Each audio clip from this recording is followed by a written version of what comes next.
All right, hello everyone, and welcome to the number one Tyranid shit show on the internet. We are extra shitty this week because I was delayed in getting here, and I don't even know if our audio is working. Let's see if Dwarfinage tells us the audio is working. Uh, can you hear us? I can hear us Oh, via good. Thanks, man. Thanks for checking. YouTube. Perfect. Okay, I'm gonna pop up the chat. Oh, that Deathleaper. Oh man, that's a nice looking model. Thanks, Yeah, buddy. Okay, let's see. I agree. Thanks. Yeah, I thought that we could because I feel like I'm like, yeah, I finished Deathleaper, and then I'm like, I feel like I've been almost finished Deathleaper for a while now. And Like people might be like like, yeah, six okay, this years. thing again.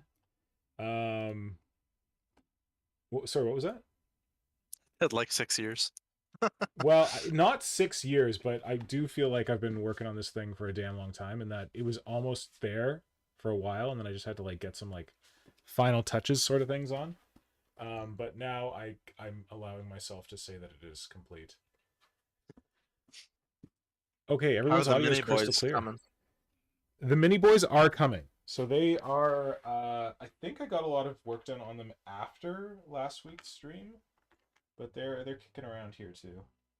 I got some like cool tails on them that I ripped off from the whatever Age of Sigmar Chromagarg or Rogarvarg. Ah, yes, I love that So model. one of them is like the tail closed up. These are very much inspired by Roberto. And the other one is like a shooting out tail, so it's got a flesh hook in the end of it, and it's open up and firing. So that's pretty fun. Yeah, the little boys are coming along more so than they were before, which I'm happy about. Oh, I don't know if you can hear me when I'm over there. My mic is over here, but We can still hear you, or I can okay, still hear you. great. Okay, Dwarven Age now likes. was that? Sorry. I wanted to say Dwarven Age likes the Wenson from the Gene Stealer kit. I'm trying to figure out how to use it for the back of some Gribbly Beast. Vent thing from the Gene Stealer kit. Oh the like Yeah, the the scenery marker, on the bottom. the infestation marker, I think. Yes, that's right, Kajan. I forgot what they were called. Infestation marker. Yeah, is that's still in the current Gene Stealer kit, right? I get so confused between like current Gene Stealers and like Battle for McCrag Gene Stealers Yeah, because it's I still got it's way still too in there. many. Okay, It's good. just the big open one with the giant The hook Sarlacc, thing is this not the in there shit anymore. hot Sarlacc is not in there. Damn, it Yeah, sucks. it's really disappointing. I love that. I love that piece. So do I. Oh, that's too bad. Got myself a parasite. Yeah, I see that. That's awesome, man. Picked it up at it was the last one they had at the GW store that I went to because my local gaming store didn't have one and I'm impatient. I wanted one. So I went to the GW, forked out the money to the big corporate monster. Well, I'm glad the monster could serve you well. Yes. I forked out a bunch of money to the big corporate monster to buy parasites for Marco, Simon, and Symbio Joe. Oh wait, and Flynn. But then the corporate monster didn't get them there on time, so it was like, thanks for nothing, corporate monster. And I copied my I canceled my order with Big Corporate Monster, and then I went to my local whatever store from the local gaming store because they had one, and I just got theirs. Nice. Discord, can you not be a pain in my ass, please? No, it is its destiny. See, my problem is that like if I click these links that you send me, it opens them in Firefox, and Firefox is the slowest thing on the slow box. So I don't open it, but then now it's opening itself. Oh, that is a very cool model. Oh, the wings and the little tentacle is attached. Interesting. Cool, eh? It's almost like you didn't watch our stream where we reviewed the thing. I didn't. I was working, unfortunately. Oh, that makes sense. They are recorded though. If you ever need to go back. Perhaps I shall. Okay, come on, I Discord. I kind of like this the little tonguey boy on his base. Yeah, I want to do something cool with the little tonguey boy on his base, but I don't know what. Yeah, I agree. Let's see if I can do some magic here. Yeah, so what I wanted to do with today's stream was just kind of like maybe go over some stuff with the Deathleaper that I finished. This Alpha Lictor Prime you're seeing right here. And then I thought that we could all review some cool Tyranid models that we've each picked out from this week. I However, think that's a great idea. that is predicated on me being able to like actually grab the photos of aforementioned cool Tyranid models, which my super ass slow computer here is not necessarily Would it cooperating. help if I sent them on Instagram? I don't know. Actually, you know what? It would. That would help a lot. Maybe. Is that easy for you to do? Yeah. Discord is just trying to be really fancy, and it's shit on the I'll bed. do that. Dwarven Age asks if the Firefox browser is your default browser. Yeah, it is. That's the thing. Like I made it my default because this old slow box is so old that I kind of bounce between like I'm going to use Firefox now because it's the one that works properly, or I'm going to use Chrome now because it's the one that works properly. And for some reason, neither one of them continues working consistently. But now Firefox is opened, so I might be able to open these links. Let's see what happens. Your audio is cutting out a bit, at least for me. Oh, I was For me moving as well. around. Is this Oh, better? okay. Yes. Yeah. Yeah, I think it's because I was swinging left and right around my mic like a crazy person. Do you need me to send the photos that you posted, or the ones that you I should be able to get those. I really have no idea. I'll just resend them.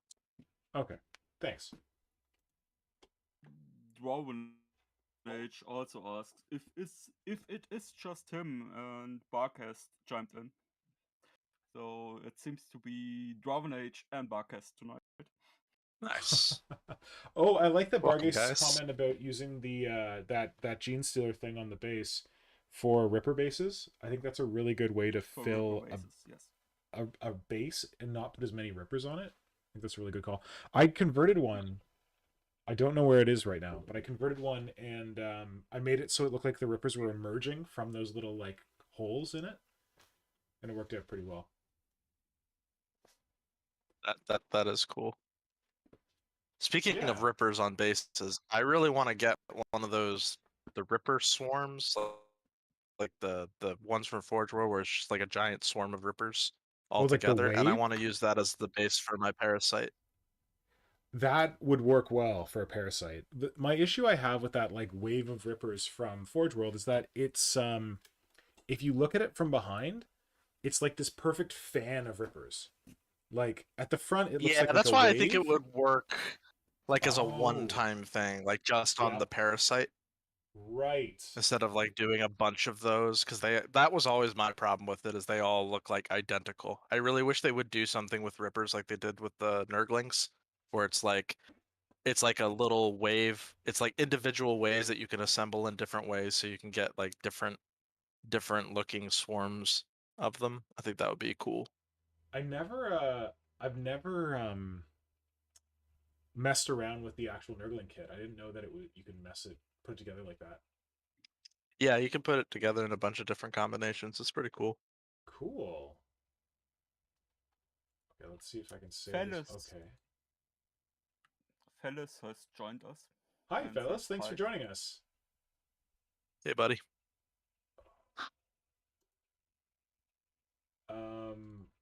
We're a little shittier of a shit show than normal this week because I'm a mess.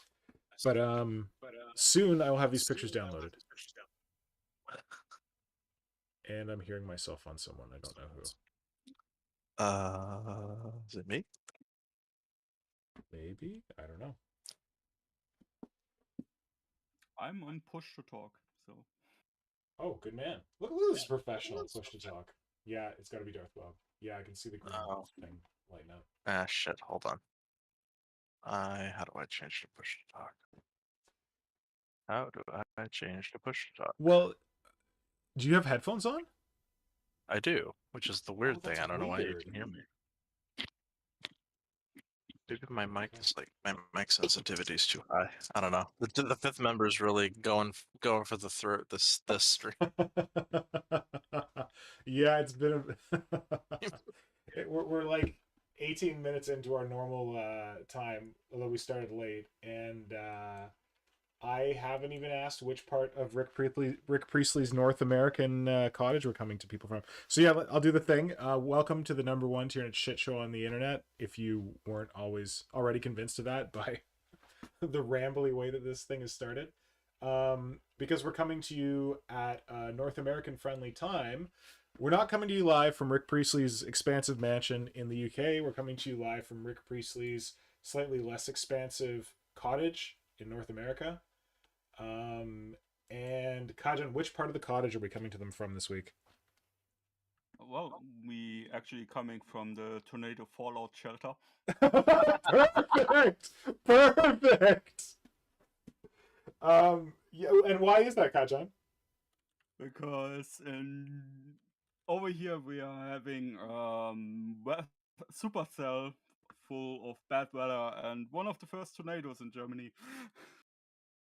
How momentous, and not in a good way. Go ahead. I wasn't going to say anything. Oh, sorry. I thought you were continuing on. Yeah, we're coming to you live from Rick Priestley's tornado fallout shelter or bomb shelter, whatever, under his cottage, which is rather appropriate because there are lots of tornadoes in North America where cottages could be found, but mostly in the States. Okay, I'm very slowly accruing pictures here.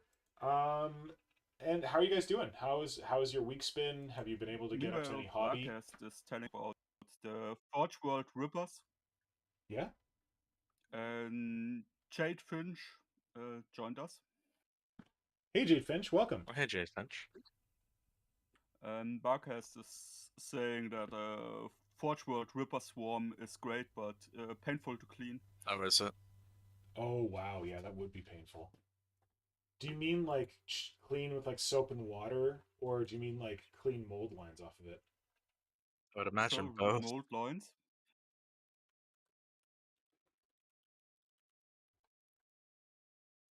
This was a really detailed kit.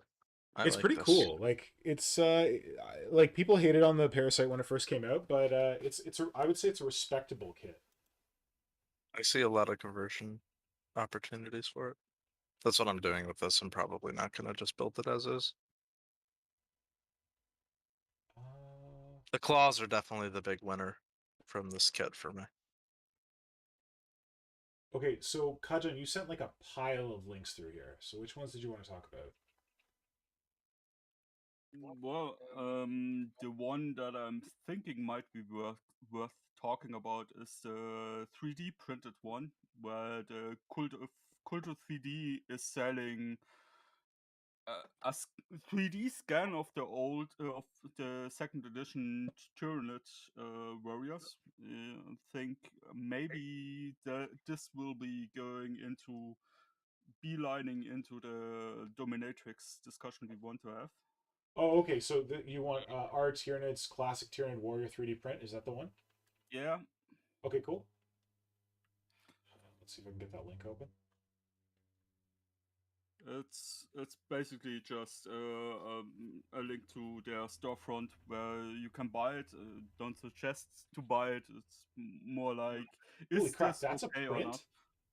Yeah, you can buy the 3D model to print to 3D print it. Okay, That's great. why I thought it was worth talking about. I just clicked on it and then it took me to the page briefly and then it just dumped me onto like our Tyranids. Hold on, let me see if I can do it again. Do you want me to send you the image from that? The one above that one you clicked is the same. I just posted the one below where I found it. Wait, so there's a Tyranid I'm seeing here that's like a purplish warrior with blue scales. Is that that's a print? Purplish? It's like the skin is purple, the scales are like gray blue, and then there's like no, bone. that was just the one you where you asked if I had seen any cool Tyranids. That was one of them. Oh my god, I hate my life. Oh, Slowbox is catching up. This is good. I believe in you, Slowbox. I just posted you just a link to the website with the 3D warriors, 3D print of the second edition warriors. Okay. And you want to talk about Warriors of the Iron Hive as well? Yeah, I thought those are definitely worth talking about. I think. Oh, okay. You It's sent this thing and it looked like just an empty sprue, so I didn't click on it. yeah, no, it's they apparently scanned the second edition warrior, so you can 3D print it, and I thought it was worth talking about if we believe this is okay or not. Aside of the fact that it's probably breaking a lot of copyright laws and stuff. Well, yeah, but the internet is a wonderful place. Okay, and Arr. can you go through and can you send me 2 other things that you want to talk about? Because I got that one. Yeah, Just send them in the bottom of the chat so I can get to them easy. I will do. Thanks. Yeah, so we're gonna do some chatter about like cool Tyranids that we've seen this week. And oh wait, Darth Bob, I don't know if I have your third one. But that was the Instagram one. Oh I can't yeah, get that one. it's Brett's spoiler alert. It's Brett's Dubin Malentai. Oh, I don't know. Had I seen this? I think I saw this. This is nice. I hope you've seen it. It's freaking cool. Well, now I've seen it. And of course I'm not logged into Instagram because I'm on Firefox. Oh, I think I saw this because it's damn cool. All right, I'm gonna grab one of these pictures for us. He's such a small boy. I love him. I want to protect him. Come on, computer. Just a small, gribbly boy. I believe in you, computer. So last week we worked, or last stream I was on, we worked on Mystery Project. So today we are going to work on Talent Horror. Good. That's awesome. Which I have done a little work on since the last stream. I chopped all the sculpting I did on the neck off because I wasn't happy with it, and I also resculpted a bunch of the torso. I gave him more of a hunchback, which I think looks more in line with Hydra's. I was trying, like, something looked wrong with the silhouette, so like I kind of hunched the back up and brought the head down a bit, so he looks a little more like hunchy, stalkery. Yeah. So now I think today I'm gonna try and resculpt the neck portion that I unsculpted. Sweet. Okay, now you sent me your pictures. Good. Okay, but the Brett Evans one is not there. Dang it. I'll go find it. I can forward it to you. Oh, good man. Because since I do not have a slow box, I have actually quite a fast box. A fast box? Listen, I've said this before. I have a fast box, but I'm worried that if I try and set up this whole like janky setup on my fast box, that it will not work nearly as well as on the slow box, which is ironic. Okay, there we go. Perfect. Thank you. Don't let your dreams be dreams, Nick. Don't let... You know what I'm going to do with my fast box? Game? I think I'm going to get me some of that Chaos Gate action. Oh yeah, because that game looks pretty cool. I love me some XCOM. I mean, I hate me some Space Marines, but I love me some... Oh, perfect, Kajan. Thank you. I love me some XCOM, and I've been told that... Kajan, for the second one, the Instagram link, can you do a screenshot of it? Yeah. Oh, wait, no, I can do it. I'll do it right now. Hold on. Okay. I have heard it's very XCOM-y. Yeah, and like I think that I can overcome my my hatred of Space Marines for a really cool XCOM game that's set in 40K. And like, not gonna lie, that I may hate Space Marines, but there was a time when I thought I was gonna collect Grey Knights. Grey Knights are kind of great. There's Space Marines and then there's Grey Knights. Grey Knights are kind of almost their own animal, at least in my opinion. They hunt demons and they're psychers and they're cool. It was honestly when before the new pewter edition of the Grey Knights got released, they had a preview of them at Games Day Toronto in like 2000 and I don't know, Ancient 4, times. 5, and I remember not really understanding because like they had done like a resin cast of the pewter model, and I remember not understanding like that whole system. I'm like, wait, these are gonna be plastic? This is gonna be amazing. But I saw them and I was just so blown away by the Terminator design that I was like, I gotta get these. So when they came Yeah. out, I bought a box. I still have a box of pewter Grey Knight Terminators around here somewhere, and I think they look a little cooler than the plastic ones. So I should make I that happen. agree. Part of like this is like a tangent. I know we're talking about Space Take it. Marines I'm and the already on it. Tyranid, I'm already on it. but Don't worry. my biggest problem with the plastic Terminators for the Grey Knights is how they just have all these English words plastered all over their armor, whereas the old Yeah. metal ones, it was all like Latin or Yeah. like Latin. Latin X, But Latin-ish. yeah, but then they're just like it's just like words like doom, emperor. Like it's like it just looks so dumb, and I'm Can just you like it just can't you like ruins the green models stuff for over me. them or something? I mean, you can, but like the words and stuff are cool. It's just the actual words themselves are stupid. Wait, you mean like the design, the way the words look is cool, but the actual words Yeah, selected it's are the bad? actual words that are stupid. Like It's like cat is written very elegantly on their armor, but it is the word exactly. cat at It's the end of like the day. doom. Like really. Doom. I think I've disclosed this before on the stream, but I am a connoisseur of fucking Baby Bjorn Dread Knights. Give it to me all day, every day. I want the Baby The Bjorn Dread Knight. oh the oh I hate the Dread Knight But too. you know what? That's There's someone who did a 3D print that converts the Dread Knight into a giant Terminator Grey Knight. oh yeah, I've seen cool conversions of the baby carrier, but I Yeah. hate the baby carrier as it is like on its own. Yeah, I can understand. I can understand. Like I Okay, think I it think I definitely, finally especially the have pose. all of your pictures pulled, so we can do that. Before we start, Yeah, go for it. Era joined us. Era, Oh, Era, yeah. Welcome. and they said complimented you on your Deathleaper with the words, "What a piece of art! The proportions look really good, man. Well done." Thank you. And Dwarven Age has probably left us at this point. He said he keeps losing connection, and Oh you no. will have to watch the replay. But he also said your Death Sleeper looks super dope. Thanks, Dwarfenage, and I'm glad you're able to join us for a bit. I'm sorry that you couldn't join us for longer. Not just dope, it looks super dope. Super dope. I will take that. The dopiest. Wait. Wait, dopiest doesn't sound as awesome. I'm trying to get like a decent camera angle on this. I don't know. That's what I'm trying to do with my sculpting. I Oh gotta shit! I gotta And I'm learn to breaking be a them. sculpting streamer and actually sculpt in camera Dude, view. don't worry. I can barely do it myself. I've been doing it for a while. I learned from the best. You learn from the shittiest of the shit show. All right. Okay, so that looks a little cooler. I'm gonna see if I can change the lighting a bit. There we go.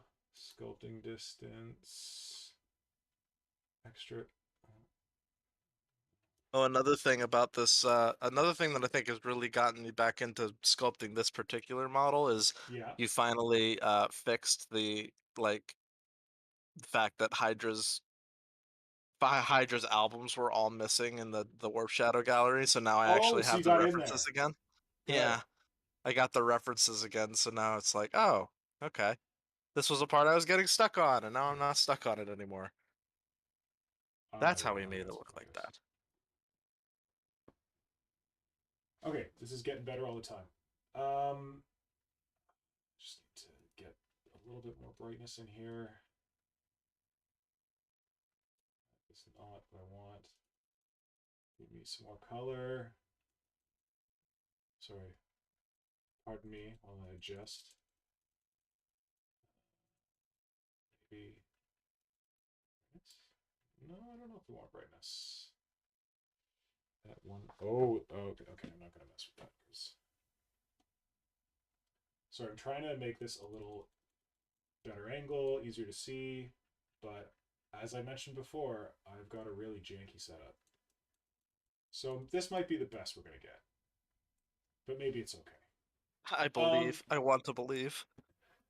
So yeah, so this is the Deathleaper. I wanted to do a little show and tell. This was a commission that I was asked to do by someone a while back, and they were hoping that it would be done in time for the Tyranid Codex release. And as the Tyranid Codex is now out and the thing is done, I'm going to say it's almost on schedule. Although the two other lictors... You said the 12th edition Tyranid Codex. You didn't say which Tyranid Codex, to be clear. Yeah, so like this might look fancy and it might look difficult, but can you guys hear me okay here? Yep. Yeah. Okay, awesome. It is mostly made from a Hive Tyrant kit. And honestly, I think that the pieces of this that were the real, like, kind of like aha moments for me that really made it come together are the Mantis arms up here, which are... This was one of the I feel like the smartest and dumbest moments I ever had with a Tyranid kit, because these are the wing arms off of a Hive Tyrant. Are they I just clipped off the membrane on the bottom parts of them, and then with this one here, I like reposed it slightly. But this is like my number one sleeper bit of 2021 is these Hive Tyrant wing arms, because you got a lot of big arms on Tyranids, like these are Scything Talon, monster Scything Talon arms that are used for the claws. You got a lot of big arms, but you don't have very long arms. Like they're kind of like muscular, whatever. But the Hive Tyrant wing arms are just so like long and stretched out that I have no idea. God, they're so good. Like literally, this one here is unmodified. It just clipped the wing off the bottom, and I clipped like the hand part off the top, and I put something else on it. But they are also the arms that I'm using for Secret Project Allfather, which I should get back to in June Sealer, which is coming up. But yeah, so those are my favorite like adaptation from this kit was using those arms. So don't sleep on those arms. They're also really cool. They've got a bunch of different vents in them, which looks nice. The hands on the end are also kind of gnarly if you want to use those. So that was brain fart number one. And then brain fart number two is this tail. And this is the flying Hive Tyrant tail that comes with the kit. I haven't converted it at all. I just filled some gappy spaces on it. But what I did is I turned it upside down. Because if you look at the like pelvis of the Hive Tyrant kit, it's got this kind of like V shape in it. And that's where the upper body, like the waist part plugs into the tail part. And I think what happens is that if like you have it the right way up, that V is like a perfect fit. But if you turn it upside down, that V is almost a perfect fit. Like that body piece will still plug into that V very easily. And it just gives a totally different look to the tail, because typically this is the weird tail that the Tyrant's supposed to balance on when it's flying. Like the flat part here, there's no detail, so I had to kind of like sculpt in some detail. But it's so much different when you flip it upside down, because it has this big like curve striking pose to it, like it's coming around to take someone out. The downside is that on the Hive Tyrant tail, you're supposed to have armor plates here on the top of it, and that piece is missing from what is now the bottom of the tail, which used to be the top of the tail. So I just filled that in with like epoxy sculpt or whatever. And then what I could have done is I could have gone back and I could have sculpted armor plates on top of the tail, but there's a cool kind of like ribby structure on that part of the tail, and I thought it looked kind of neat. And also, like, it's a lictor, it's supposed to look different from, like, I didn't want this to just look like a Hive Tyrant with long spindly arms. So I made the decision to not put any armor plates there, just so that it would look different from like a standard Hive Tyrant. I agree, that was a good call, because yeah, you could just end up having a Hive Tyrant with a gripply tentacle mouth. Yeah, and like that's one of the ways that I differentiated it, but it's like it's the easiest conversion. Like literally go and get your Hive Tyrant kit right now, grab this flying tail and take it and turn it upside down. And I think that if you want to see it, if you go to my Instagram, I have a saved highlight for the Deathleaper project. And in the saved highlight, you can see, I think one of the very first stories that I saved there was me just flipping around that tail. and just like showing how you can like reverse it very easily. Mhm. So yeah, you can go check that out. Hold on, I'm just trying to tweak some stuff here. Nope, that's not what I want. Where's it? Oh, there's exposure. I'm blind. Yeah, I mean, it looks fantastic, but I agree. Like looking at it, I was like, huh, this seems like it would be pretty easy to do. It is, and that's the thing. Like people look at this and they're like, "Oh my god, that thing's so like it's not complex." I mean, it's I not don't think the like bits use is complex. I don't think. yes, I think yes, the sculpting maybe. slightly maybe. we're not all golden demon winning sculptors here, Nick. So Hey, there was only the one, and it was bronze, and I didn't even paint the fucking thing. the bronze But is better than nothing. yeah, I guess you're right. Okay, this is not getting better. I'm trying to like balance out the light situation here, but I think I'm just breaking things worse. So I'll just sneak. Oh yeah, So give one me that. thing I always loved about the barbed Tyranid or the side Tyranid model is I Yeah, love that like cascading jugular armor plating it has. cascading jugular armor plating. You Like mean like around the it's got the sides?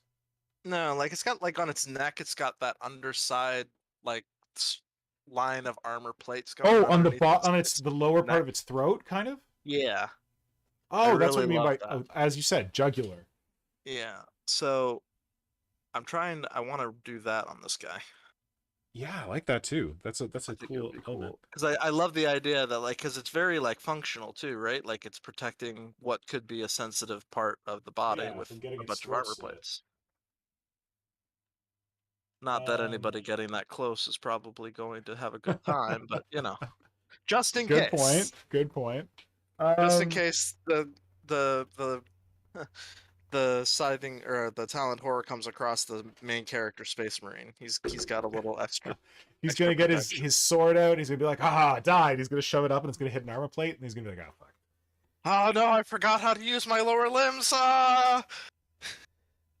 All right, so I talked about the tail. The other Brainiac bit in here that I thought was like an elegant solution was the torso itself. Another way that I wanted to make this not look like a One hive second. tyrant. What? Go One ahead. second before you move on. Sure. Fellas commented about the flyrant tail, about cleaning the little small part that sits on the ground, which looks hard to remove. So I think there's an implied question in there, and what you did. Oh, I just cut it off. So what happens when you cut that little piece off that's supposed to like brace it on the ground is that you get like a kind of like flat featureless section here. And I just had to do like a little bit of sculpting there. It's not great because there's like spikes coming out of the tail. And I would say that if you wanted to make it easy, just cut off the spikes from one side and then you can cut off the spikes from the other side. I kind of like filled them in a bit with putty to kind of rebuild those details. But the easiest way to deal with that is to carefully cut off that ground part using one of these chisel blades is probably an easiest way to do it. Just like stamping on either side of the tail to cut it down and then shaving off the part. And then there's just a little bit of detail here that needs to be redone. Not a ton, but that is a challenging bit that I kind of forgot about. And a good question. Yeah. Oh yeah, so the torso, if you look at the torso from the back, it's kind of hard. Hold on. This torso is actually just the middle section of a Hive Tyrant torso. If you look at a Hive Tyrant torso, there are 4 sections. There's like 2 pieces that sandwich together for the mid section, and then there's 2 pieces that sandwich on either side of them to build like the full torso. And actually, I'm just gonna. What the hell? How do I stop this thing? Okay, screw it. All right, so if you look at the back here, so this is just the central section of a Hive Tyrant torso. There's another piece that needs to go here and another piece that needs to go here, and that these gaps here are where the vents go, the like toxic miasma vents or whatever. So what I was able to do, oh my god, there's a light right there. Maybe you can see it better from this angle. By leaving off the left and right section, I created a much like more narrow torso here that made this less bulky because the Hive Tyrant torso is kind of like a bit round or a bit boxy. So I wanted to kind of offset that and give this thing like more of a streamlined, lithe look. So I just left off those two side pieces. But what I did was like cut out the ribs that are, because like when you put that outside section on, it also has like the left and right side of the rib cage. I cut out the rib sections and I kind of like spun them around. So I got the orientation a little wacky. Again, if you go and check my my saved highlight, you can see how I kind of messed with this. But yeah, so I think I preserved one of the arm sockets on there. Oh no, wait, I have both of them. One's here, one's up here for the two arms. But I just took off all the carapace stuff and then just like rotated around the rib sections until they were in like a pleasing alignment, and then filled them in. But that was another thing where it was pretty easy to bring down the size of the tyrant torso that way by leaving off those two sections, and then just putting in the rib section, and then having this much slimmer back carapace profile. Instead of putting the vents on there, I put these spikes just because I want it to look like aggressive. And someone had said that they might be like heat sinks or something like that, or some part of like the chameleonic system on a Lictor. If you look on the real Lictor, it doesn't have any kind of vents or anything on its back. And I didn't like the idea of just slapping vents on there, again, because I didn't want it to just be another Hive Tyrant with long spindly arms. Yeah, so those spikes kind of fill those holes. They like contribute, I think, to kind of like the aggressive look of the Lictor. Not very productive, but I guess if he got really pissed off, he could grab someone and shove him on his back and stab the dude. Maybe they're protective, because if someone tries and attacks them from the back, they're liable to like skewer themselves on these things. What if he's like grabbing?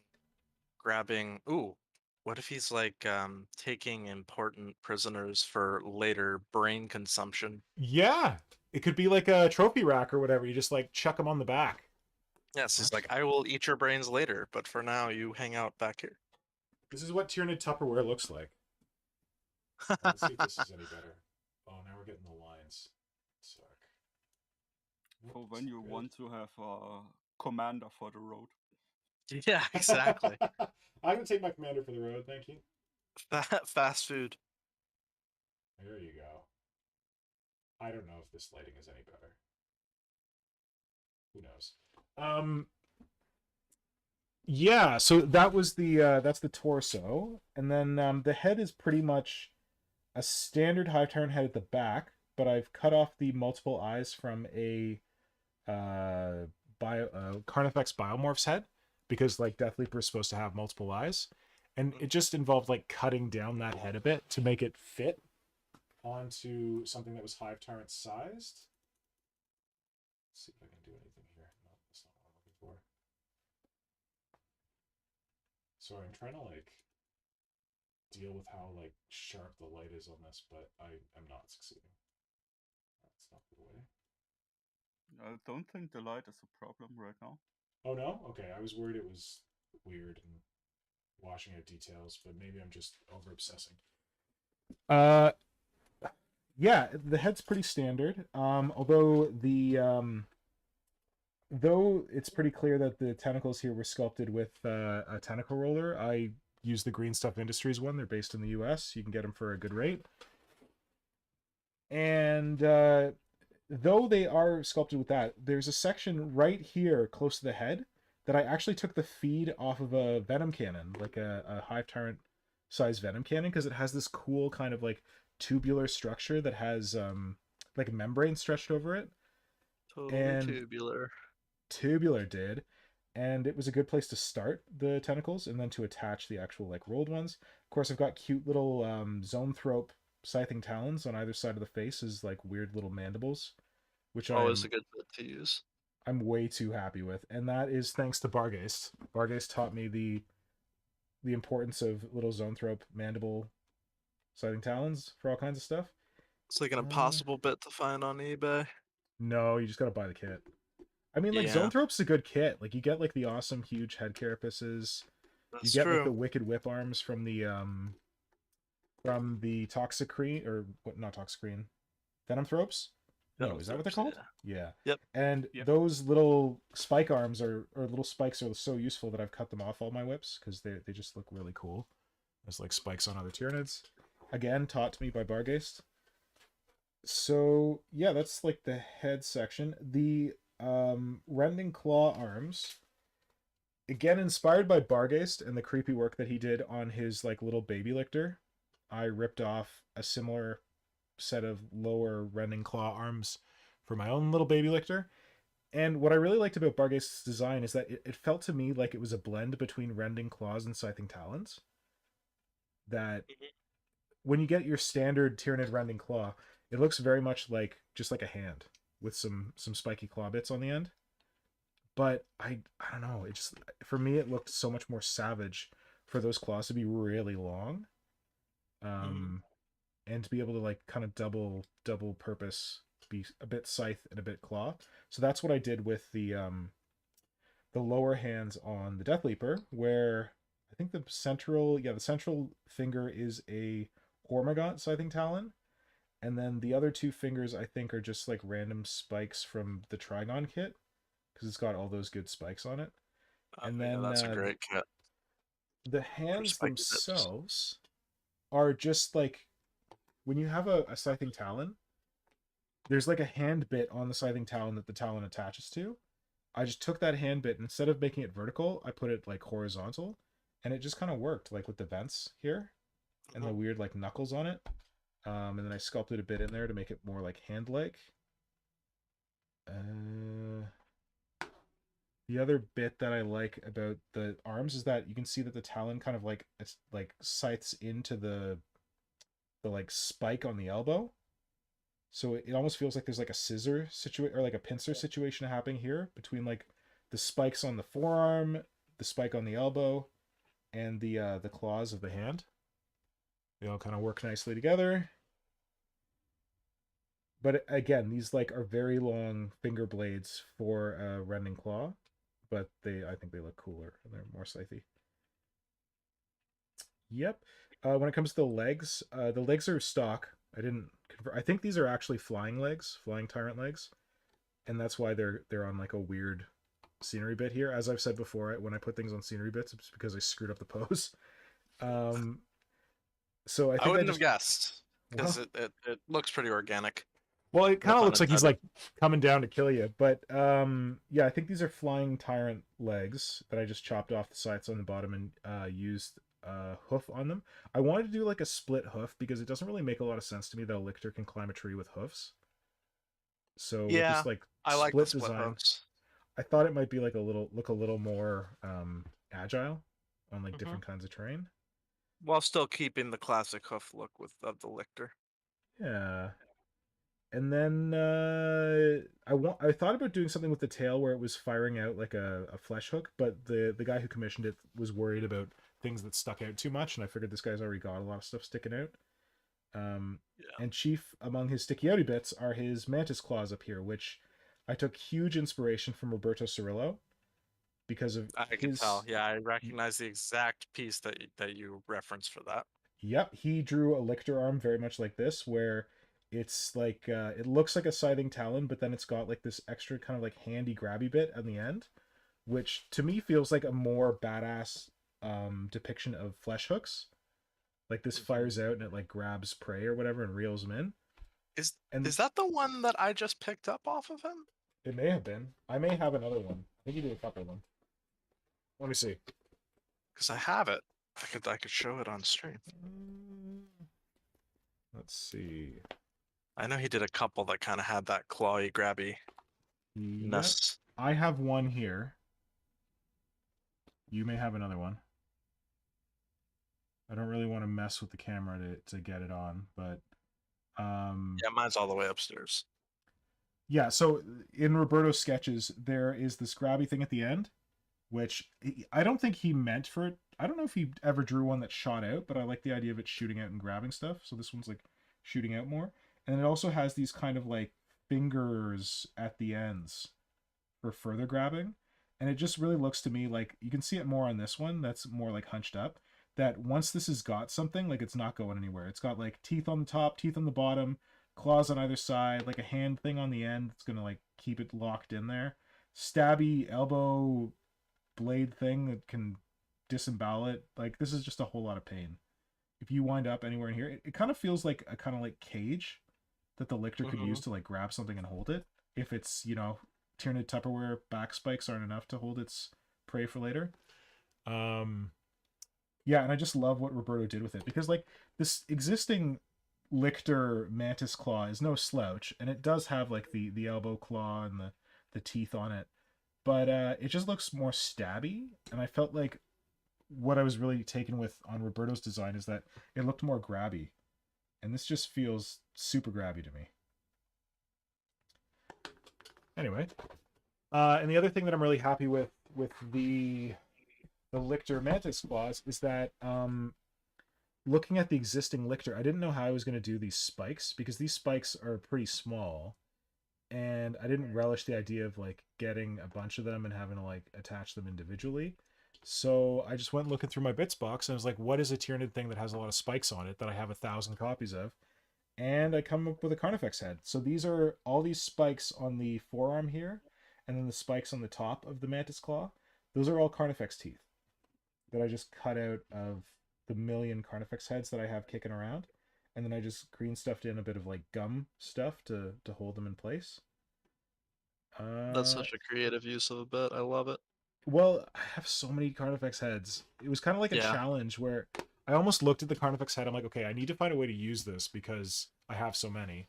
Which is a good way to get inspired to use bits. Like, find the bits that you have the most of and then just like sit down with them and force yourself to find a creative use for them.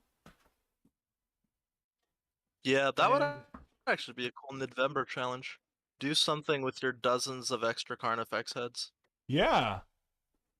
It worked out. It worked out really well for me. So, yeah, I think that's all the different elements of it. But in terms of kits, tail is all Hive Tyrant. Legs are all Hive Tyrant. I sculpted a little more in the midsection because when I initially did him, he seemed too squat. So I wanted to really extend the midsection in here. So I put I remember that stream. Yeah, that was a really good call because I think it definitely helped with the silhouette, and it also helped to make it look less Hive Tyrant. Yeah, thanks. Yeah, because the Hive Tyrant is very like bulky and kind of like hunched. So it helped extend it, make it a little taller. It also like brings it more into kind of like, this is too small to be a Dimacron, I think. I don't have a Dimacron because they're hideous. But if I was ever to do one, I would want to do one that looks kind of like this. But this is getting pretty tall. Like, hold on, let me see if I can find my Hive Tyrant. I have a Hive Tyrant here. He's modified. So he's slightly taller than a normal Hive Tyrant already. But you can see that the Deathleaper is really about like I'd say like a head, or like a head and a half taller than the stock Hive Tyrant. Did the guy who commissioned you specify what he planned to use it as? No, I can't remember. He might have said he wanted to use it as a Hive Tyrant, but I honestly can't remember. I think that what he said initially was he wanted to use it as a Hive Tyrant, and then as I did it and it got bigger and bigger, I think then he said he might try and use it as a Dimacron. Yeah, it does look a little small for Dimacron, but I mean, if you got a cool group of people, like Rule of Cool usually wins out. So you can see here like how much thicker the Hive Tyrant is. Like with the Deathleaper, I basically like cut here and here and left off these exterior carapace parts. But I carved out this the rib and the arm mount section and used that in there. And God, he's huge. I just he's big. He's a big boy. Comparison for the Dimacron into the chat. Oh, thanks. Dimacron and a Trigon versus Trigon. Okay, that's good. Yeah. Oh, thanks to Darth Bob. We've got a Trigon here somewhere. Because the Trigon is smaller than the Dimacron. But that's a converted Dimacron. That's not the Forge World model, right? It's plastic.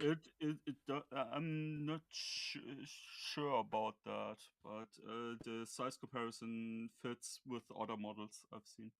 Okay. Yeah, so I think this is probably way too small to be a Dimacron, because this is definitely smaller than a Trigon. Does anyone have any questions in the chat?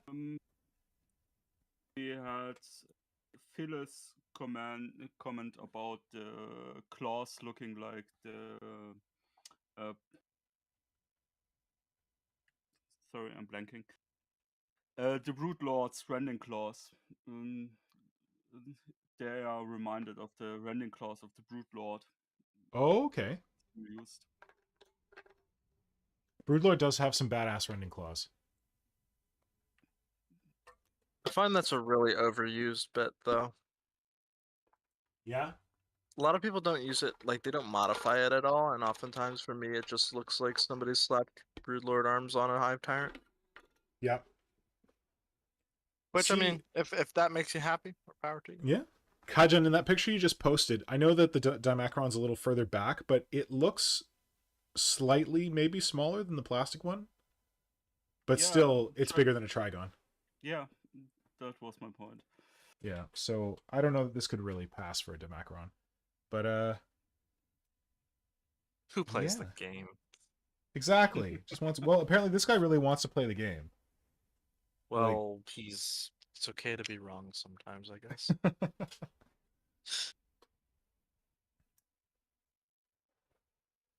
Yeah. Does anyone have any questions or any they want any clarification on any bit? Also, if folks are watching this recording and there's anything you see on the Alpha Lictor Prime that you want more clarification on, please just post it in the comments and I'll be sure to get back to them. Yeah, I'm probably going to take some more close-up pictures of it as well because I haven't done as many of those, which might be a better depiction of the different parts of it. But I'm pretty happy with how it came out. And honestly, when I have posted pictures of it, they've easily become the most liked pictures on my Instagram. So apparently other people like it too. Hear that, GW? Instagram wants lictors. Oh, the other thing that I just noticed is that I went with a Gene Stealer forward rending claw number of digits where it's 1 thumb and then 2 fingers. I think I may have ripped that off from Bargeist because looking at my baby Lictor, it also has 1 thumb and 2 fingers. So thank you again, Bargeist, if that was a gift from you. I could be wrong, but I think all of them have only 3 fingers. All of the Tyranid models with rending claws. Well, this Lictor has 3 fingers and 1 thumb. So 4 total. Whereas mine has 2 fingers and 1 thumb. But there are rending claws on the certainly on the Trigon sprue that have 2 fingers and 1 thumb. I don't remember what the current. Oh, maybe the current ones do now on the warriors.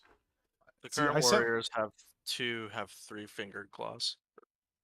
So 2 fingers and 1 thumb?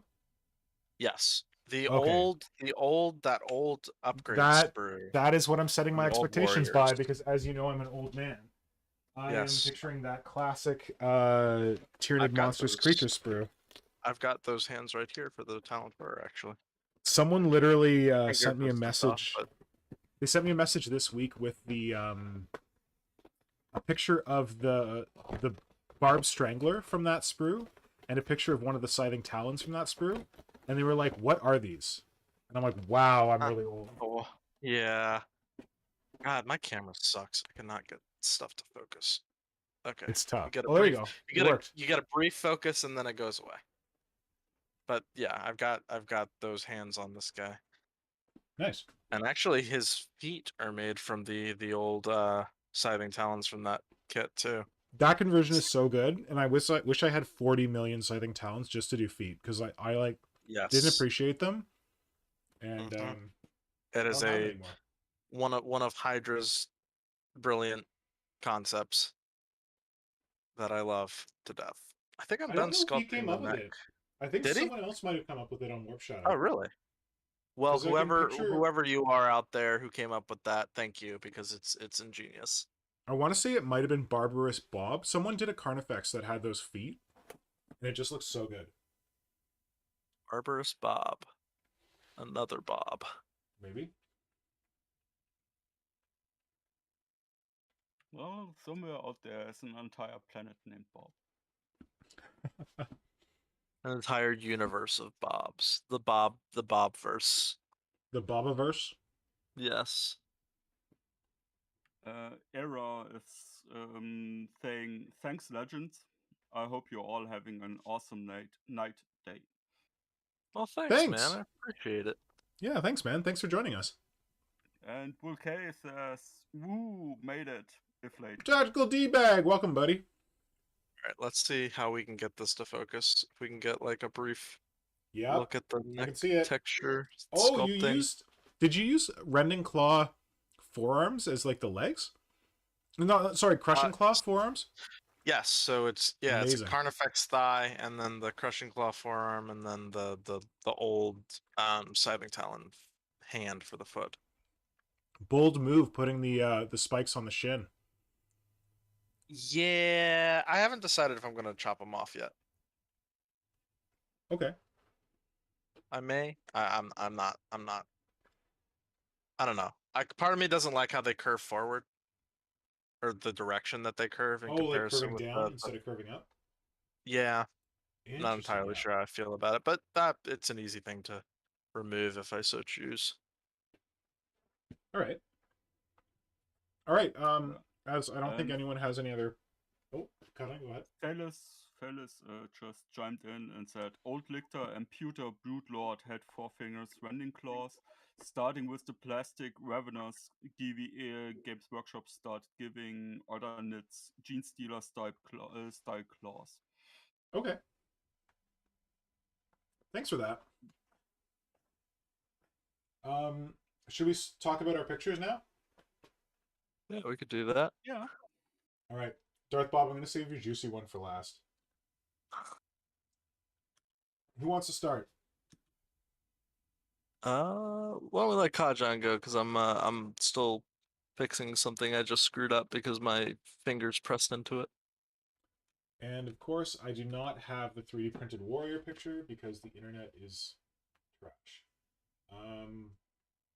Kajan, could you, like you did with the other ones, could you please send me a photo of the actual warrior models, the 3D printed ones?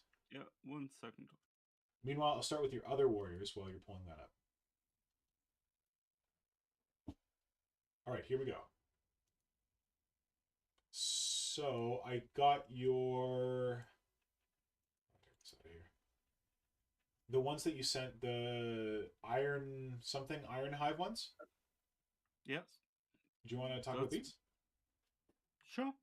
Yeah, so what... Oh, sorry, I should preface this. What I asked the gents to do is pull 3 pictures of cool Tyranids that they've seen this week, or recently, that they wanted to talk about. So, Kajan, tell us about this one. I found this one on Reddit, on the Tyranid Reddit. And it's someone that has been working on an Iron Hive, and I haven't seen them on Instagram yet. So I had to share the links via Reddit, and it's basically mechanical Tyranids. Yep. And I really like the idea. So they've been working on this for a while. Their posts have been popping up every once in a while, and I think the idea behind them is Adeptus Mechanicus basically doing servitors from Tyranids. Yep. And how do you feel about that? I think it's a cool idea. It's from the perspective of Tyranid, I don't think it really fits for being Tyranids, but I like the idea of the Adeptus Mechanicus doing that. So. Yeah. Nice. Yeah, I like the idea too. I feel like mechanids for me, it's always tough. Like, they don't always work for me. There's one person who did them and I love them and I can never remember their name. Darth Bob, do you remember this? If I saw a picture, I would probably remember, but Can't remember. Anyway, they what they did is they did like Tyranids that kind of got shot up, and then the Adeptus Mechanicus came in and tried to like patch them up with like pieces of like tech and metal and stuff. And for me, that worked a little better. I think these are actually 3D prints. I think I've seen these files. Someone sent them to me. I'm not sure. I'm pretty sure, but I'm not sure. I'm not positive, but I'm pretty sure these are prints. But Darth Bob, what do you think about mechanids and stuff like that? So I'm really into the lore. Yeah. I fundamentally disagree with the idea that the Mechanicus has the technological know-how to be able to work with a biological machine like a Tyranid in any kind of functional capacity. But don't they work with biological machines all the time with their servitors? Yeah, but not as advanced as I mean, I think the Tyranid is kind of like the perfect organism, not to draw too much from Alien, but like I Yeah. think like the way their bodies work and like the they're like a perfected biological machine. I don't Yeah. think Yeah. that the Mechanicus would have that kind of know-how. But conversion wise and model wise, I think they often look very, very cool. I Yeah. just like fundamentally can't get behind the concept lore wise. And Okay. lore and building a story for me with models is a very big thing. Yeah. So, but other people that want to do it, awesome. I've seen some really cool mecha Tyranids. It's the same with like people who do looted Carnifexes or looted Yeah. Tyranids. It's cool, it looks cool, Yeah. but like I'm not sure how I feel about that. I'm not crazy about eluded Carnifex. Like, there's this guy on. I think I found him first on Twitter, but he's also on Instagram, and of course I can't remember his name right now, but he's done eluded Carnifex, and it's pretty cool. Like that's as close as I've gotten to ever loving an eluded Carnifex. But yeah, Are you it familiar takes a with lot. Brad Glover Kit Bash? He does those really crazy psychedelic nid or Tau I don't know using that one. the Ideneth stuff. Oh, I'm vaguely aware of these. Yeah, They're like bright orange and that's not the they're all person these who I'm neon talking about, colors. but Yeah, no, I'm but vaguely aware of that. he does some orcs that are like looting Tyranids, and they're pretty cool. I just once again can't get behind the concept. Like if GW ever did looted Tyranids, it would rustle my jimmies a little bit. Russell, my jimmies. That sounds a little interesting.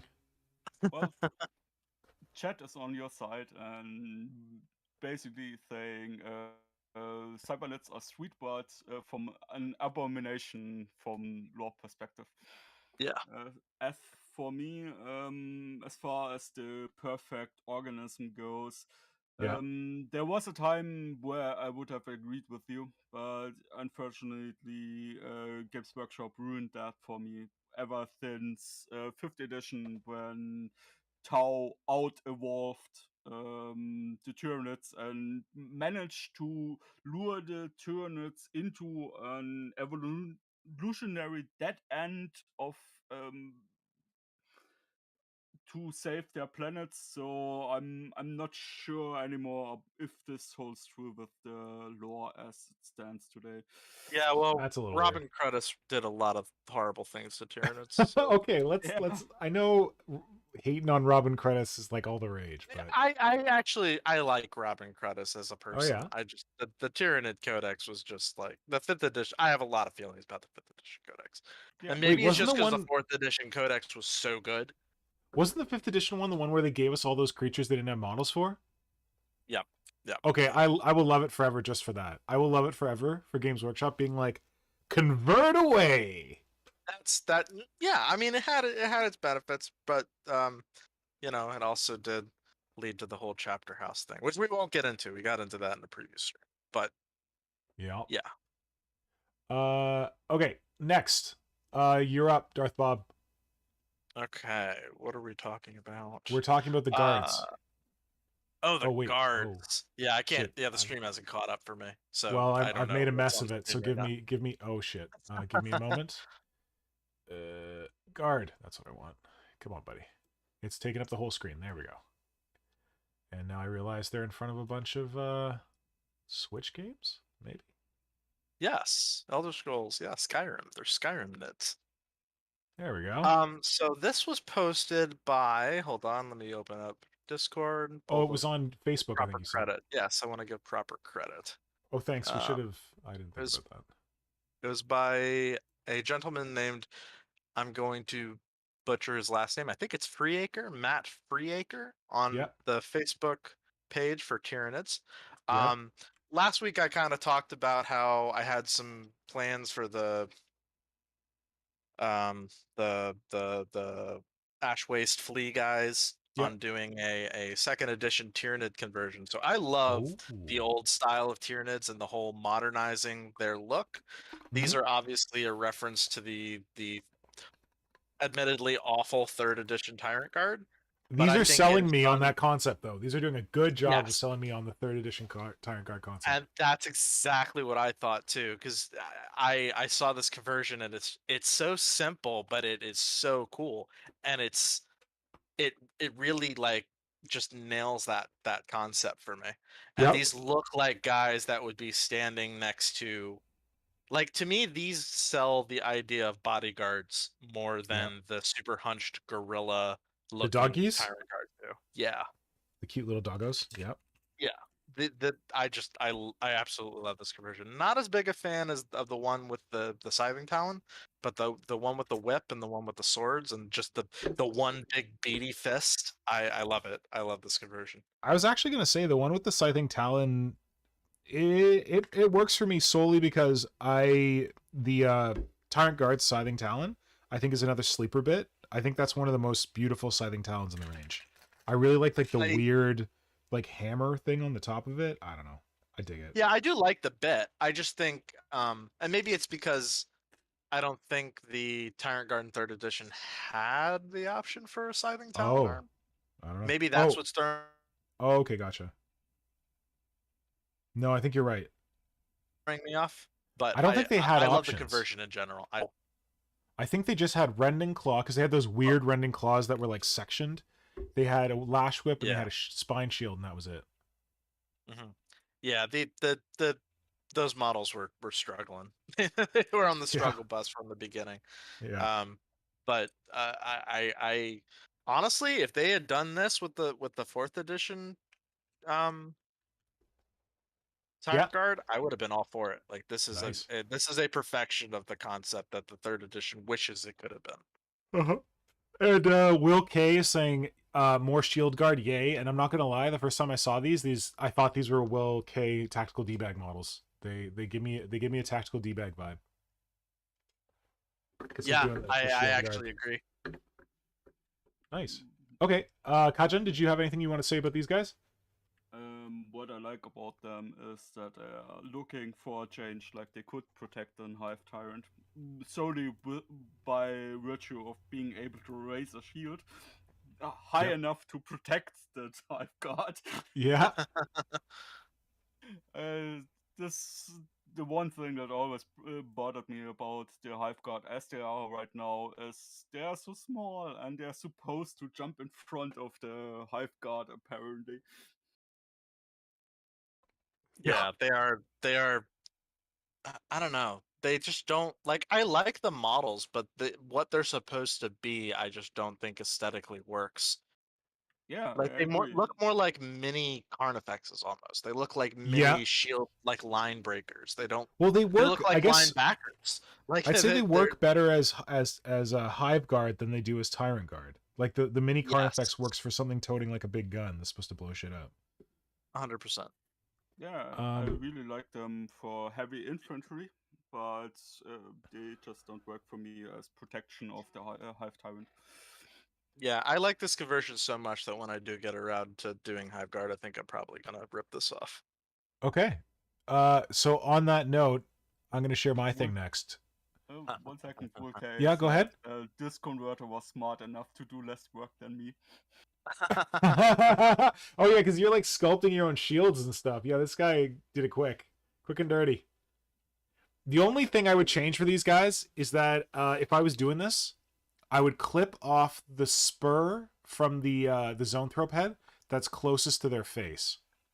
Yeah, I would probably modify the head shields a bit, just to like make them a little more like asymmetrical, so that it's got the spur sticking out the outside, and you could like clip someone with it if you needed to stab them, but you're not stabbing yourself in the face with your own shield. Yep. But otherwise, these are damn good, and I like how vertical they are. I like how tall. Yeah, I would really love to see a size comparison with like a Primaris or something. Yeah, I think they'd be really tall. Okay. So on the note of things done better and smarter than how we did them. I've got a little something from our friend, the storyboard guy. And in the form of his big ass Tyrannocyte that he shared. Oh, it's Oh so man. good. Like Death Daisy, forget the Death Daisy, throw it out. I should just go and make this because this is a thing of beauty. It really is. And I love that he made the shield arms like a little more like they look like they're actually on arms. It also looks like they could be legs hauling this thing around. You don't see it in this picture, but it's got the Edie mouth on this end, and at the other end, it's got this like kind of pincer orifice at the end, and he's sculpted the detail onto the back end to make it look more like a capital A alien's face hugger egg. So instead of the Games Workshop concept that this thing just kind of like pops open and explodes and disgorges his Tyranids, his concept was that it would open up like that flower opening up of the face hugger egg, and then all the Tyranids could pour out, and then it would close up again and keep on going around shooting shit. That's it's this is a High Fleet Moloch wet dream. He would love this model. Yes, it has got double sphincters, front and aft. Good point. Oh man. Yeah, I love this. I don't know if either of you have played Bloodborne, but the thing clearly, I immediately everyone says Bloodborne this, Bloodborne that. Yeah. This thing reminds me of Rom the Vacuous Spider from Bloodborne. That's immediately what I thought of when I saw it, and I was like, yes, yes, this is so good. I love it. It's so great. What I like about it is he turns the shields thingies into arms and limbs. Yes. I think that's an ingenious idea. This also seems like a much better conceptualized version of the official model. Agreed. I agree. Like this is the way that kit is meant to be assembled. Yes. They just have the wrong instructions in that kit. Yeah, of course. Get this over here. Games Workshop would have to take green stuff back into their range. Well, I don't know. We could find it elsewhere. Wait a minute. This was vaguely mentioned. Sorry to interject, but this was vaguely mentioned, I think, on last week's stream. Has Games Workshop officially stopped selling green stuff? To my knowledge, yes. Holy hell. That is... Yeah, it's sad. Wow. Shame on you, GW. Shame on you. I think you only get the liquid green stuff anymore. Which is horrible, horrible crap that always dries. I like it for adding surface texture. That's about it. Oh, that is a good call. Also, Anna Polanska, Gardens of Hecate, uses it very smartly when she sculpts something with green stuff. She'll cover the rest of the model in liquid green stuff so that it's all the same color, and she can like see how her work blends in, which I think is a cool idea. Yeah, I've also seen Wilhelm Miniatures uses it a lot. In his conversions, and he actually likes to use it for covering up print lines on 3D prints. Oh, smart. I think Anna actually, I thought she said maybe she uses something else, like some other company's liquid green stuff, but I can't remember. We talked about that on our stream about the Solstice 28 stuff, I think. Okay, yeah, so that's, I want to talk about storyboard guy. Get rid of this, and then we will bring over another 3D print from Kajan. Kajan, take it away. Tell us about these second edition Tyranid warriors, which, honestly, had you not told me that this was a 3D print, I would think that this is the normal kit. I can't believe it. It's so close. Yeah, I thought it was... someone posted it again on the Tyranid Reddit about how they 3D printed those classic Tyranid warriors. And I thought it would be worth talking about how we feel about this, because, as you said, they look like the real deal. And so... Yeah. When it comes to 3D printing and like 3D scanning and stuff like that, my primary feeling on it is that there's no way Games Workshop can ever stop it. Like, there's just such a huge what's the word I'm looking for? Ecosystem of like printers and scanners and all that kind of stuff, and like everyone can have access to them, and like they're getting cheaper and cheaper and better, and I think it's just a matter of time until they offer like a really credible threat to Games Workshop. I think it's going to happen sooner than we think it is too. Yeah, I used to Sooner think it than was going Games to take Workshop years, thinks it is. but now I'm wondering if it's going to take already months. happening. Yeah. It's actually already happening. The Tyranids subreddit is every other week or something like that. I notice someone posting, I've 3D printed these models, and it's the official models.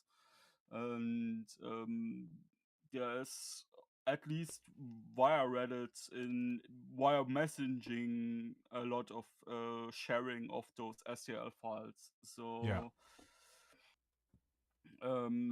it's happening. It's happening right now, and I don't get why Games Workshop isn't just going, "Hey guys, and here are past and present models for ST with ST No. files." So I think that as soon as Games Workshop does that, they've really lost the war. I think that from past experience with Games Workshop, I feel like they keep their heads down. They pretend things don't exist when they're a threat, unless they can sue them. And I think that they can't sue 3D printing. There's too much of it. So I think they're just pretending it doesn't exist, making sure they don't do any articles on it, making sure it doesn't show up in their publications, and hoping that they can not wait it out, but they can keep people in the dark about it, buying their models so they can long figure enough. out how they're going to handle it. Yeah, or until they get to a point where they just can't handle it, or they don't have any kind of thing to challenge it. They just, I don't know, give up or give in. I don't know. Hope legislature does something with it, because I What? mean, 3D printing is becoming such a big thing now that, like, I don't know, because there's like people who are like printing off gun parts and stuff. That Yeah. like, there's a lot of talk about there. I mean, at least in the U.S., being future potential for legislature when it comes to 3D printing, and Yeah, that but could how are you going to transfer legislate? over to- Like, everyone has this in their like garage, and like, sure, 3D printing gun parts not cool. They might legislate that, but I don't see the American government caring about people printing like little models at home. I don't Like, know. this genie is already out of the bottle. I don't know how they're going to get it back in. It's kind of, I think it's one of those things. I think that stuff like this is what's going to finally see an end to antiquated copyright law. Oh, maybe. I think they're going to keep that's the where we're copyright law. They'll just be completely toothless, like, and unable to enforce Yeah. it. Well, it's almost like that nowadays. Yeah. The thing, but I'd say, like, all that aside, with this particular model that you found, Kajan, I've had these conversations with Brother Pink, and Brother Pink thinks that in a situation where the models are no longer available, what is the reason to not 3D scan them and print them? What is the reason not to find like a recaster who will do them? Like, if you physically go to Games Workshop, you're like, I want to give you money for these models, and Games Workshop's like, no, we don't have those models. We don't want your money. Can they really, like, can you really blame someone? Like, if someone loves the second edition Warriors, I think Marco was saying that he was trying to buy these on eBay the other day, and they were like super expensive because everyone's getting into Oldhammer now.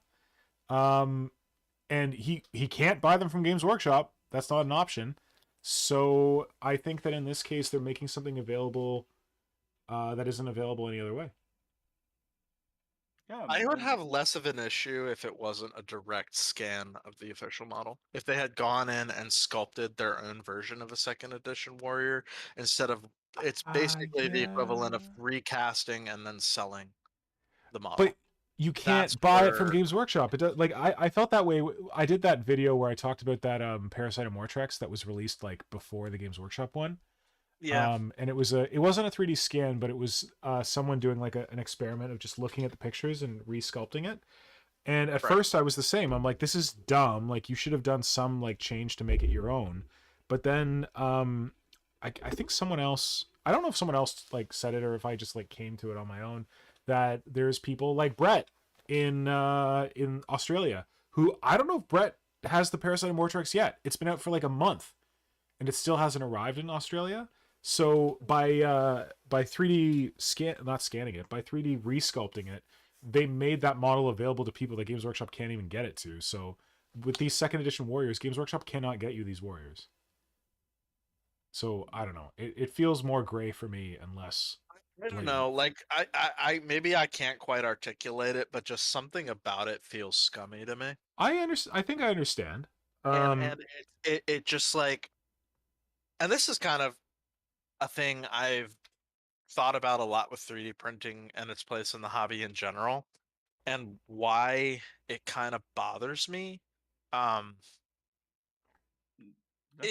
It's not so much like other people doing it. Like I don't have anything against people who do 3D print models, and I don't have any issue with people who use 3D prints in their conversions, or you want to play a game with 3D printed models, whatever. It's just for me personally, I guess for my hobby, I kind of, I guess, take some pride in I guess the old boomer way of looking at different kits and finding pieces that go together from different kits and kit bashing and sculpting the pieces that don't have a piece of kit that you can grab. But nowadays you could just go into Blender and sculpt the perfect bit. I'm with you on to that. Me, it feels more puzzly. Undermines part of the hobby to me. Yeah. For me personally, and that's why I will never probably, at least for now, cannot get in on it. It's just like, and that's probably the boomer in me. But well, like, I get that. I get the boomerness as well. That I feel like there's a certain like puzzle and challenge in using existing bits, and I do have times like I was just praising Storyboard Guy on that the My Set Explore, and I said to him, I'm like, you know what, this is what I love about your art, when you take like existing Games Workshop models and you like show us how to take those bits and reconfigure them, because all of us everywhere in the world, well, not everywhere in the world, but most places, we have those bits, or we can procure those bits. And then when he just like prints stuff, I'm like, no, I want you to take a Games Workshop model and show me how to make it better. I don't want you to take some Puppets War like not great bug thing and just print it out and just be like, hey, job's a good one. I'm like, no, you can do so much more. But that's just the boomer in me. Exactly. And the other thing that bothers me fundamentally about 3D printing and how it's influencing, especially the conversion side of the hobby, it actually kind of manifests the other day. I was on Facebook, and I was on the Warhammer 40K converters group. And somebody posted this really, really cool converted orc war boss, and I thought it was so cool. And, you know, I'm a veteran of the hobby. I could recognize the little bits here and there that they used to make this conversion. I was like, that was so cool. And I look at the comments, and there are so many people asking for the STL, asking where did you find the file. And I'm like, oh, you're right. I have experienced that. I don't know what I posted. I don't know if it was this, the Deathleaper, or it was something else lately. Oh no, you know what it is? I think it was the Gun Beast that I made for Marco. And I think someone's like, hey, can I get the STL? And I'm like, dude, no, I don't do STLs. This is all like hand done. And yeah, like, maybe that's the boomer in us. Can you scan that Deathleaper for us and no. distribute the file like exactly, stuff like and that.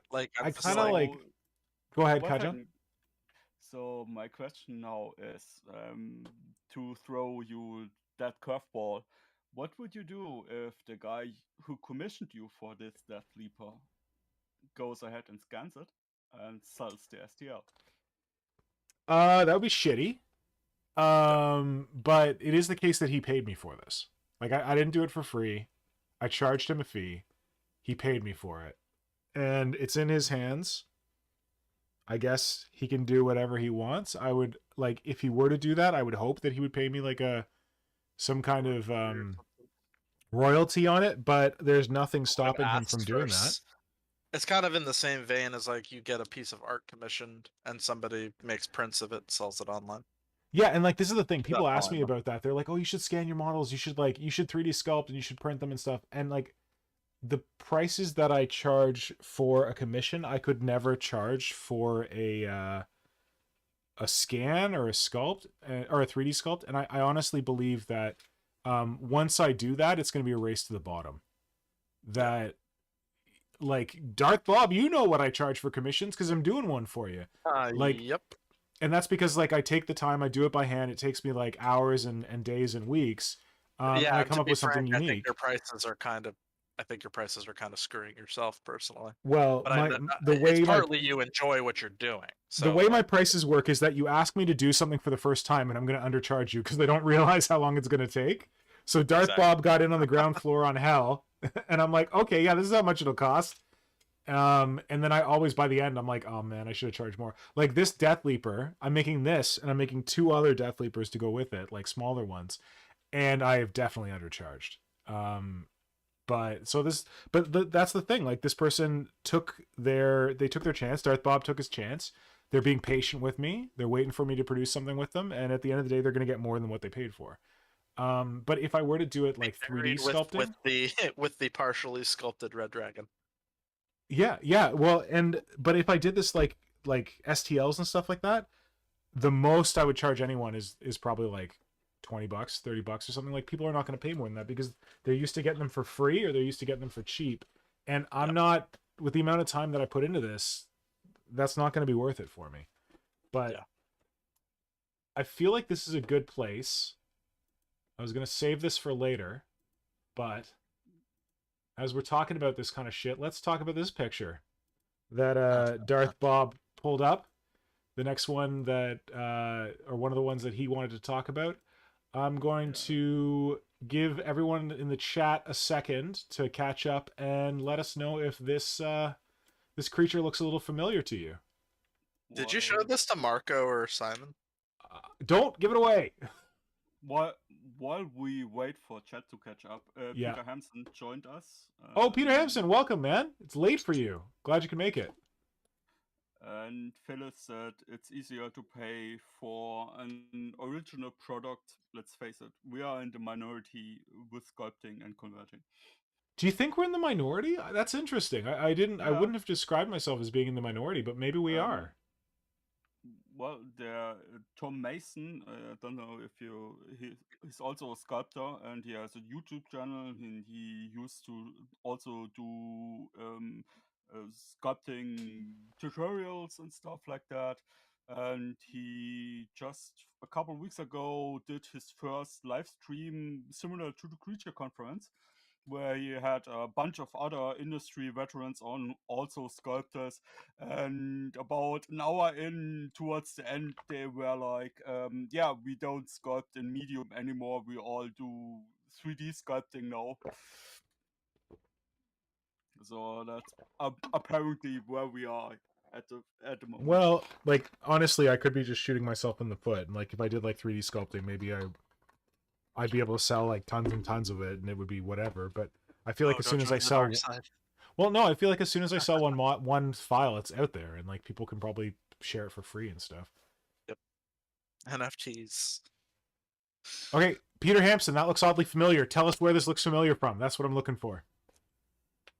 Where does this model look familiar, though the colors are different? Lay it on us, big boy. What was I gonna say? Oh, I like Tactical D-Bag Will K's comment. Do you have NFTs of those STLs? Ugh! NFTs. Bleh.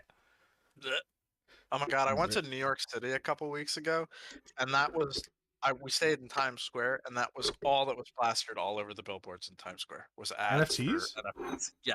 Holy cow! Okay. Yes, I was like, is this really happening? Is this real life? We live in the Matrix. Apparently. Somebody get me out. Somebody wake me up, please. Neo, help. Help, Neo. There we go. So, Peter Hampson. Peter Hampson has guessed that if this Rainbow Monstrosity is my original Dominatrix. This is not my original Dominatrix. This is a very, very close version of my second Dominatrix that I made for Marco. Actually, people probably don't even know the first Dominatrix because I made that for my buddy Ross, who passed away, and it wasn't very nice. The one that I made for Marco was much nicer. Yeah, so Darth Bob sent this through. Darth, why don't you talk about it? Well, obviously, if there's anything that could come close to rivaling my love of talent horrors, it is this model, which to me encapsulates the hive mind of you, Simon, and Marco. You know, Simon came up with the original idea to make the dominatrix out of a hero duel. You made that fantastic conversion, and then Marco painted it. So to me, it's like one of the best, most iconic Tyranid conversions out there. And it's one that I myself am trying to emulate.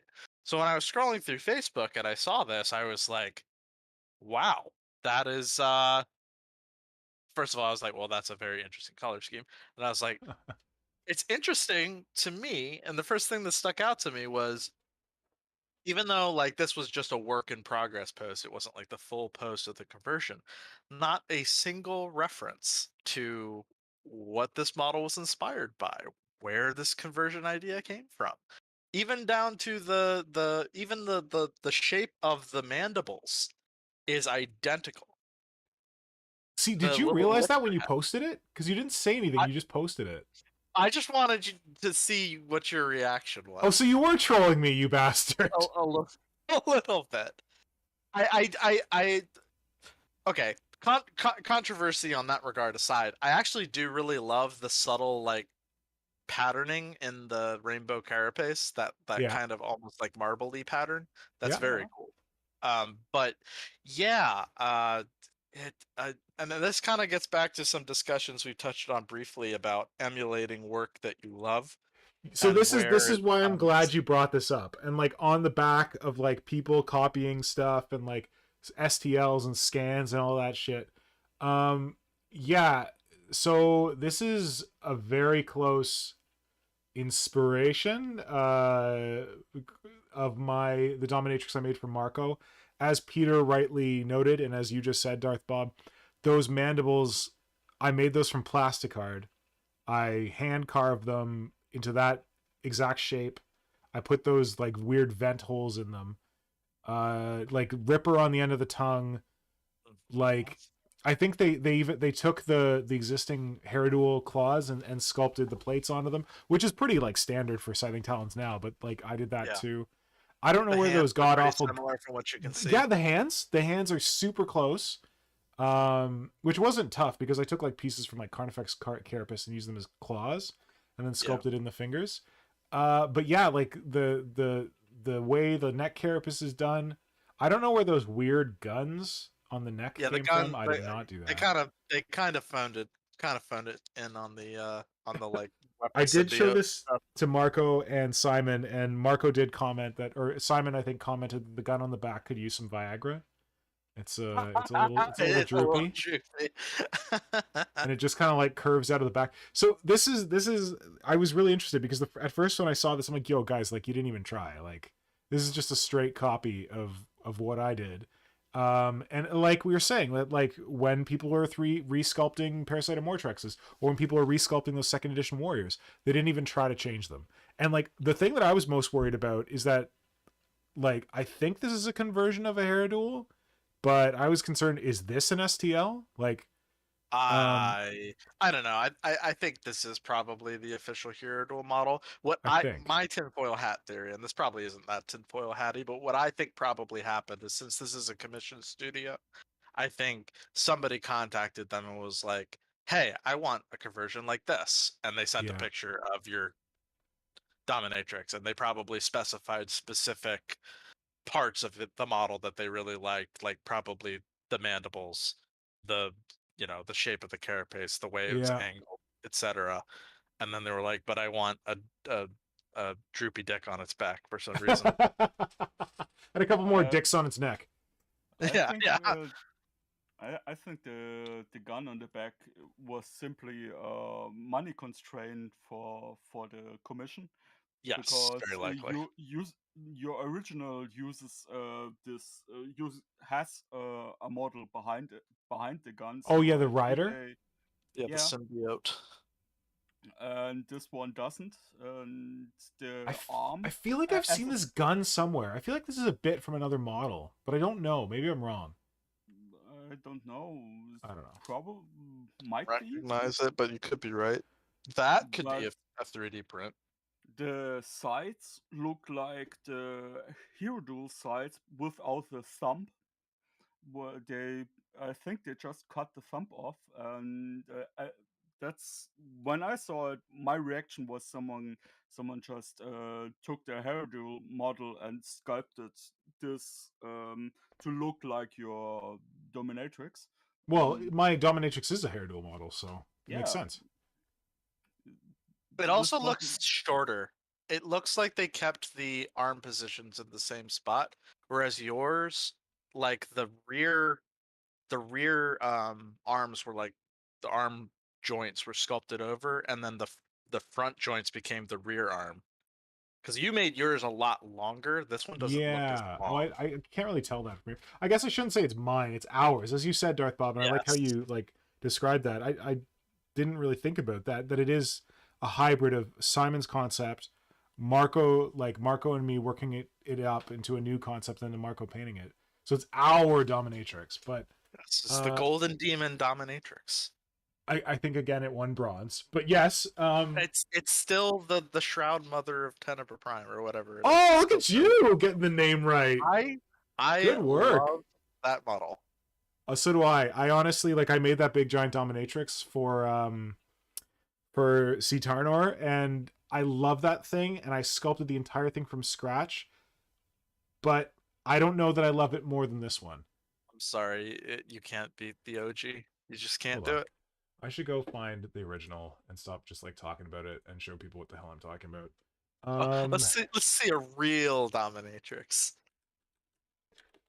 But the thing, like the reason that I'm really glad you brought this up, Darth Bob, was that literally on last stream I was talking with Marco and I was like, see, this is why you shouldn't get mad when people copy your models, because you could be creating the next Hive Fleet Moloch. Because Marco, what the hell? Someone, I don't. Sorry, I'm getting my own tweets and weird shit's coming up. Like, you can get as mad as you want at people for copying your work, but at the end of the day, like, you could be inspiring someone to make something really cool. Mm-hmm. So maybe you shouldn't be mad. So maybe I shouldn't be mad. Maybe I should just like take this as a compliment that someone loved this dominatrix enough that they paid this like, oh shit, what the hell? No. I just gotta save this picture. That they loved this dominatrix enough that they paid someone a bunch of money to make one for them in the exact configuration that we developed. And like, hey, like how cool would it be if Games Workshop just like went and made this dominatrix? Like, I'm sure on some level it could be like, well, I don't know, man, like that was my idea, but like then I would just have a plastic dominatrix and it would be the design that I really like. So that could be cool. Yeah. All right, here we go. So here is the Shroud Mistress of Tanaber Prime, with, of course, the amazing sketch by the phenomenal Warren Beatty, otherwise known as Vermis. Go follow him on Instagram. He's here sometimes too. So this is the original let's get that the hell out of there. This is the original version that I created for Hive Fleet Moloch based on the design by Hydra or Dominatrix from Hair Duel. And yeah, it came out, I think it came out really nice. But you can see we got that Lictor tongue. You can see we got those very iconic scything mandibles. You can see my much more turgid dick on the back than their flaccid floppy number. And you can see the rider back in there. Which is one of the coolest parts, to not have that. Is just like, it's like one of the fundamental, like, if you care about core dominatrix aspects. fluff, sure. Yeah, But, like it's, to me, that's one of the things that makes it such a cool concept. thanks. I also like how your mandibles are more angled. Like they've almost got like a tusk vibe to them, whereas theirs are just like perfectly horizontal to the mouth. Oh, thanks, man. Yeah, like I said, I'm ridiculously happy with how this thing came out. Like there's some very small things that I'd want to change about it. Like some parts of it I think are too long, but whatever. Yeah, and the further cool thing about Marco's, now in Marco's possession dominatrix, the head on that rider on the back is an original resin head cast by Games Workshop for a prototype Hive Tyrant that they sent to Marco. So yes. OG baby, OG. But anyway, so this is me like having to eat, like take my own medicine, saying like, oh, when people copy you, you should be happy. So right after I said that, Darth Bob's like, how happy are you? Let's see. So thanks, buddy. Well, this is also a trial run for when I inevitably copy you too. No, you've been on that for a long time, and like you are A not long some like time. fly by night painting studio. I actually I joked that this is my comeuppance because these guys approached me to review some kind of 3D sculpted shit that they were creating, and I didn't want to do it, and I turned them down, and they approached Marco too, and he also turned them down. So they were like, "Oh, you're gonna turn us down, are you? Well, we're gonna take your fucking dominatrix, and we're just gonna fucking make another one." Well, the Tyranid community will flood whenever they post this, because I'm sure they'll inevitably post this on their Instagram. We can all flood them if they don't reference Well, you can try. your conversion. That to me is where I draw the line on stuff. Is if you are very clearly ripping off somebody else's conversion, Well, that's fine, but give them a little credit. It yeah, I wasn't think your that's idea. where we landed. I think when we were having this conversation the other day, where we landed is if you're going to be inspired by someone, you should say so. Because Yeah. like for example, oh, what's his name? Something 30K. Conflict Psy. 30K? Conflict. Yes, Conflict 30K. Conflict 30K has like been very inspired by stuff from the Creature Conference, and he's made some like Tyranids that are like very close to like Marco's Ron Jeremy, his what the hell is it? Blah, blah, blah. His Gun Not Beast familiar with. that he's working on. Oh, okay. Marco's Gun Beast. And there's like his stuff's inspired by that. He's done like I think he did a Venom cannon. Oh, he did a Venom cannon on his Hive Tyrant that's very close to the Venom cannon I did for my Warrior. But he keeps like he always gives credit. Like he says like, you know, these were super inspired by the Creature Conference, by like the work of like Hive Moloch and Modern Synthesis. And like I guess I don't need that, but it like I think it's the respectful thing to do. That if you get an idea from someone else, you should credit them. Exactly. I mean, they even went so far as to remove the thumb on the talents, just like the Shroud Mistress. I don't even remember this thumb. Oh, I guess Hydra's got the thumb on there. So yeah, I've put up. Thank you, Kajan. Kajan very helpfully put this in our shared chat. This is Hydra's original dominatrix. This is the OG dominatrix. There were no dominatrixes before.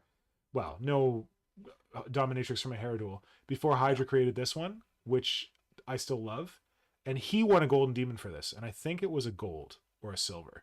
Rightly deserved. I think it was a gold too. Yeah, and I think that was his first gold demon, maybe. And yeah, like he nailed it, and then I totally stole his idea and riffed on it. I think there's another one floating around.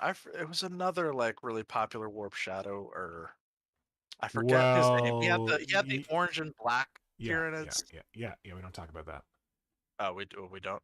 No, I don't know this lore. We'll get to the lore later. Yeah, so like Hydra was the original. He was the first one. He's OG. His dom is sexy as hell. I've had the fortune of seeing it in person. Also, Hydra's base is amazing. Like he used sunflower seeds to like and added tentacles to them to make them these Tyranid pods that are like eating humans alive on his base. It's just so good. Yeah, if anybody in the stream wants to see those detailed pictures, they're all in the Warp Shadow galleries. Yes, and you can get to those by going to the Warp Shadow account on Instagram and then clicking into the link in bio.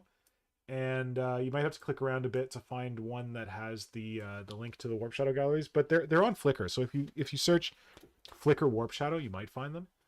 But yeah, Hydra's galleries are all up there. Also, don't forget to comment, like, and smash that subscribe button. Good man. I never remember. Thank you. More Creature Conference goodness. All right, we're getting to the short strokes here, so I should get to the rest of our models that we picked out. Before we move on, Peter Hansen asks if the Moloch V2 dominatrix still exists. Moloch V2 dominatrix. Yeah. What? Oh, I think he's saying when he saw this, he was worried that somebody got the Moloch one and No, chopped no, it up to make the rainbow no. abomination. I actually, I made that joke to Moloch. I'm like, hey, buddy, look, someone stole your thing and you didn't even realize it, and then He barfed went and color all looked over for it. Oh shit! What have I done? This is what I want to get rid of. Yes, this is what I want to get rid of. Yes, and then Kajan, hit us. You're up next. Oh, it's going to take a second to catch up. So, Kajan, you pulled a picture of a very beautifully painted. I can never say this thing's name. I want to call it a Ceravor, and I don't know why. Malceptor? Is that what we're calling it? Yes. Yes, you pulled a very beautiful Malceptor. You want to talk to us about it? I found it on Katie 40K, I think is the Instagram account. She does she's a Tyranid player who does battle reports and big time into Tyranids, and she posted this beautifully painted model, and I thought it was worth sharing. Yes, I And hate this model. I love this color scheme. yeah, me too. I think the model itself needs work, but I really love the detail on this color scheme. And even like the way she painted the carapace, like those carapace plates have no detail on them, but the striations that she did are very nice. And I love the brains. Like the brains are very cool. The carapace reminds me a bit of Phil Kelly's Tyranids, actually. I was just thinking that Jormungandr, High Fleet Jormungandr, yes. Phil Kelly's fleet. Very cool. Yeah, the brains are great. No, that's beautiful. Good find, Kajan. The main thing that bothers me about the Maliceptor model is just how action figure-y it looks. Yeah. It has no like movement. It's just like standing there. Also has action figure level detail. Not very menacingly. Yeah, and a like very large model. And I hate the feet. I hate the three code claw. It just it doesn't look Tyranid-y. It's just very strange. I don't know. Yep, I feel you. It definitely feels like they designed the body for this model, and then they were like, okay, we need 2 variants, and we need to like design different legs for the 2 variants, and they just kind of phoned it in. You know, I think the Maliceptor's got good bits, like people as people have demonstrated. They've done that people turning it into a zoanthrope. Yes, those are so cool. I love it. Yes.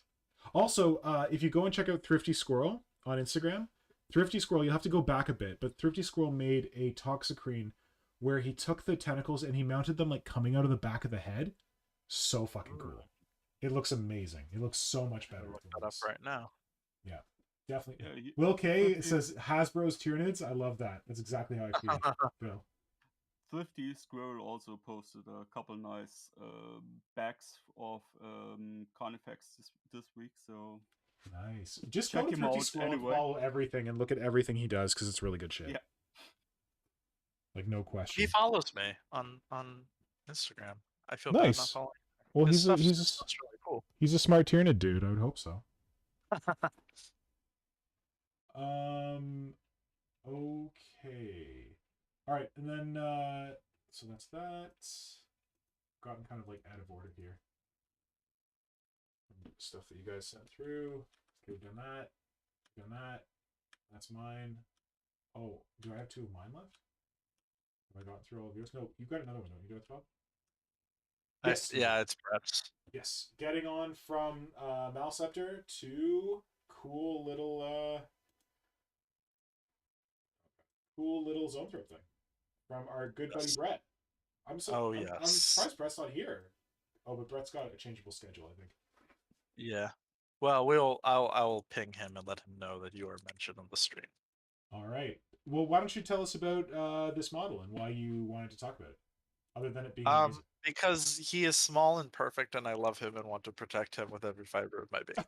That is the main reason. I love this model. It is the perfect blend of adorifying.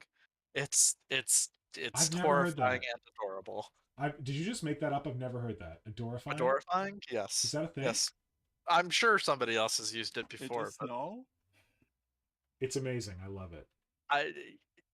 so actually this is a kind of good iteration of like using other people's. I don't know if Brett directly took this from him, but Craftsman Jono, of course, is well known for doing Oh the my skull god, Craftsman Jono. Tyranids. Yes. Brett has been doing that with his Tyranids. It's a great concept. He, I believe, has credited Jono with it, and it just looks so dang cool. It adds that really creepy, just it makes it just human enough that it adds an extra alien look to it. Yeah, If and that like if makes you sense. look at normal Tyranids are already trying for this, but they don't push it far enough. You look at a Tyranid's I face, it's agree. pretty skull-like. But this just Mhm. like takes it to the next level, and so does Craftsman Jono. Like, yeah, Yeah. part of the reason his stuff is so creepy is that every one of those Tyranids has a skull for a head, and it looks like these things were freakishly mutated from human bodies. Right. Yes. And I believe that's something that Craftsman Jonah actually touches on a little bit in his lore for his Hive fleet, where it's like a Hive fleet that tries to emulate like gods, that the people that Yes. they invade the planet, and the people view them as like these, their brains are like twisted into viewing them as these weird deific kind of figures that have these weird human elements. Yeah. So it's kind of like that weird blend of like Lovecraftian horror, where like you're not really seeing the true form, you're seeing how your brain processes them, Yeah. which I just think is so creepy and just adds to the Lovecraftian horror that I think Tyranids really have. Yeah. But I also love his use of these little, like, I don't know how he's gonna paint it, but the kind of tendrils or lightning, or I'm not quite sure Yeah. what's making it hover. But I, Yeah. I, I almost imagine it as being, and I think actually I'm seeing little hooks at the bottom now that I look at it. So it looks like it is kind of like a Yeah. tentacle effect. One of my big problems with flying models in general is when it's just a flying stand keeping it afloat. Yeah. So I really love um, creative uses of parts to make a model look like it's floating without just having it have a clear plastic stand. Yeah, some people hate on like people who like make weird terrain on the base, and then like they Mhm. pin it to the terrain in like a subtle way, but there's like a weird stone wall So sticking out on a weird angle. I would much prefer that to a flying stand. I completely agree. I think the flying stands look kind of tacky, to be honest. They're also really brittle, like they're Yeah, I not mean, very if you're stable. going to just have something free floating, I would rather you use like a thin piece of like rod or something Yeah, painted black rather than a clear plastic yeah, stand with a agreed, giant bubble in it. agreed. Um, yeah. Oh man, this is a really good pick. But yeah, Brett Evans, please keep making more Tyranids because these are freaking awesome. I don't know that we convinced Brett Evans to make Tyranids, but I'd like to believe that we convinced Brett Evans to make Tyranids. I'm really happy that Please, happened. I yes, believe we please keep did. doing it. What's that, Kaja?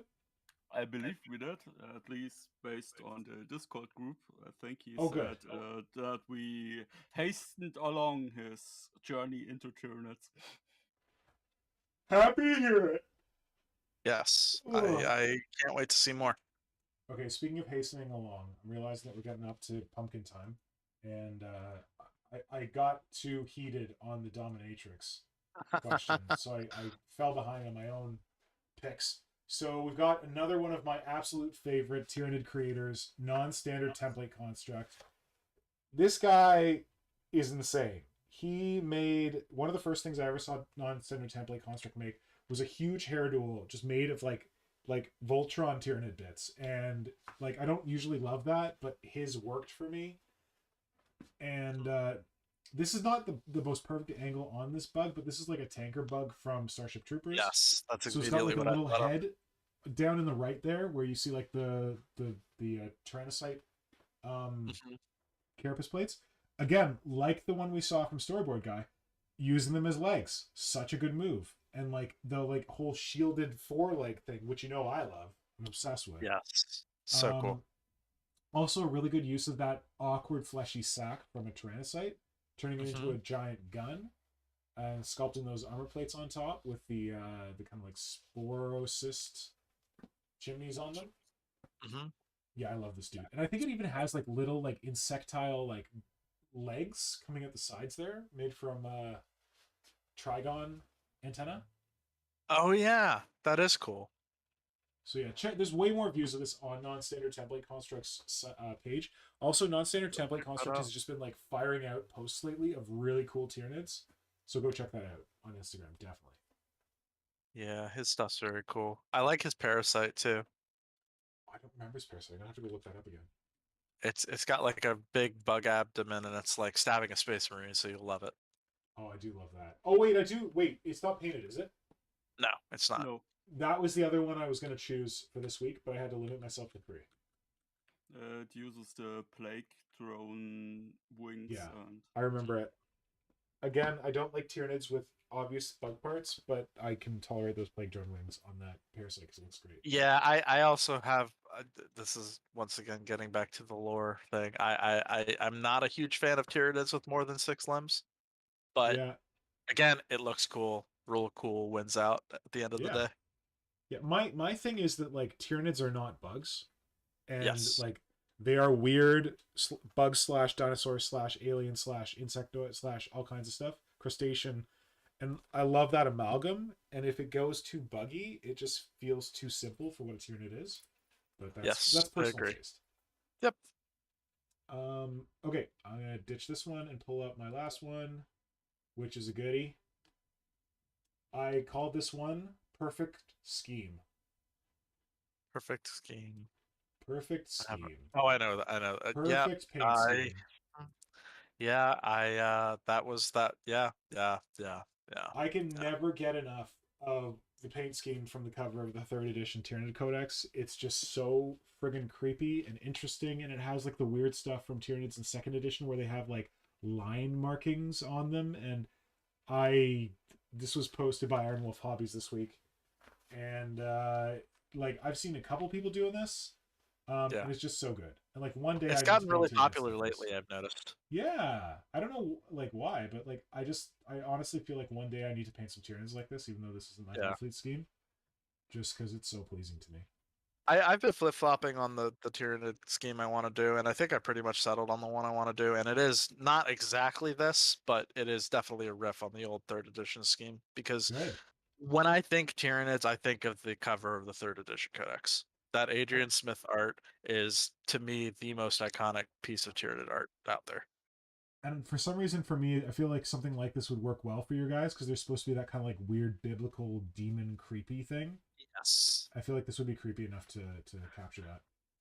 Yeah, I actually, if anybody saw my Instagram post, I think it may have been my last Instagram post, but I recently picked up a piece of Adrian Smith art where he did a lictor in that scheme, yeah. and it is Oh it is yeah, I so forgot it good. was in this scheme. Yes, it's Yeah. so good.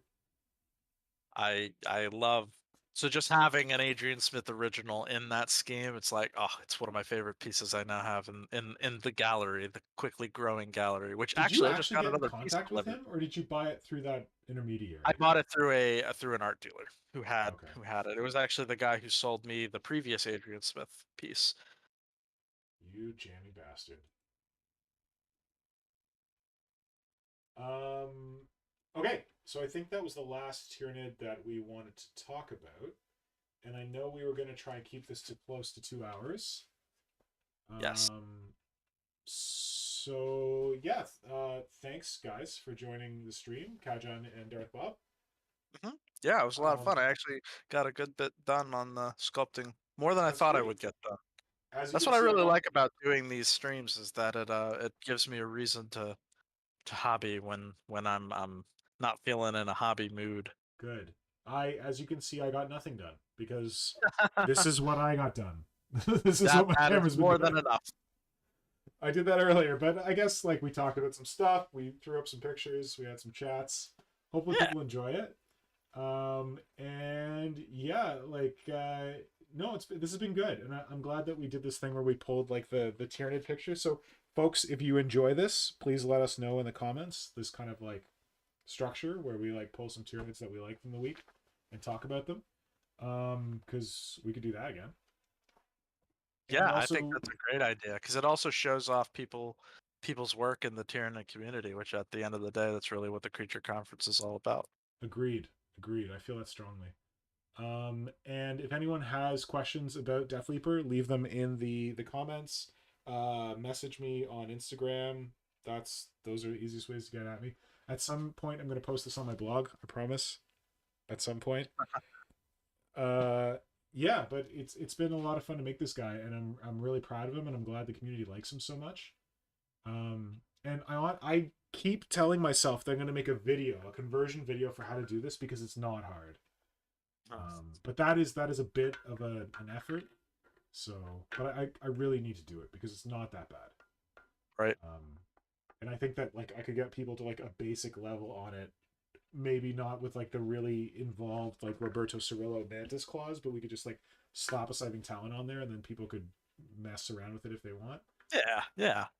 I think that's a pretty cool idea. I mean, honestly, with how thoroughly you just to get back to the dominatrix again, just really rub that in. With how much you documented the creation of that dominatrix, that's really how I've been following along making my own. Oh, is good. just like looking at how you built yours and trying to emulate it as You closely talking as about possible. the new one or the old one? The old one. Oh, because the new one, it's like exhaustive. Like I've got like I think 3. No, it is the new one. Sorry, it's the one that Marco painted. Oh no, I'm talking about the one that I made for C Tarnor. Oh no, Like not that 100% scratch not that sculpted one. I want the Shroud Mistress. That's Okay. the one I'm making. Yeah, that one's pretty well documented. I think I did an even better job with the most recent one because I have like 3 highlights saved of like 100 each of like building this fucking thing, or 2. I don't know. So like if anyone wants to get any ideas, if you haven't explored, if you've gone to my Instagram profile and you look at the normal posts, but you don't look at those circular bubbles like right above the normal posts, click over to the right and scroll through those, because I work really hard to document the stuff that I'm working on those. And often if you ever want to know how I made something, like for example, if you're like, oh, that gun beast is pretty cool, like how did you do that? Just look.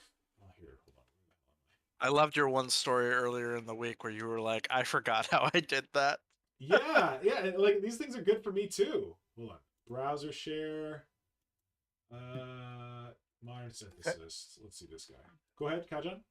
Fellas definitely wants you to do that tutorial for the Deathleaper. Well, like it's already kind of on my profile.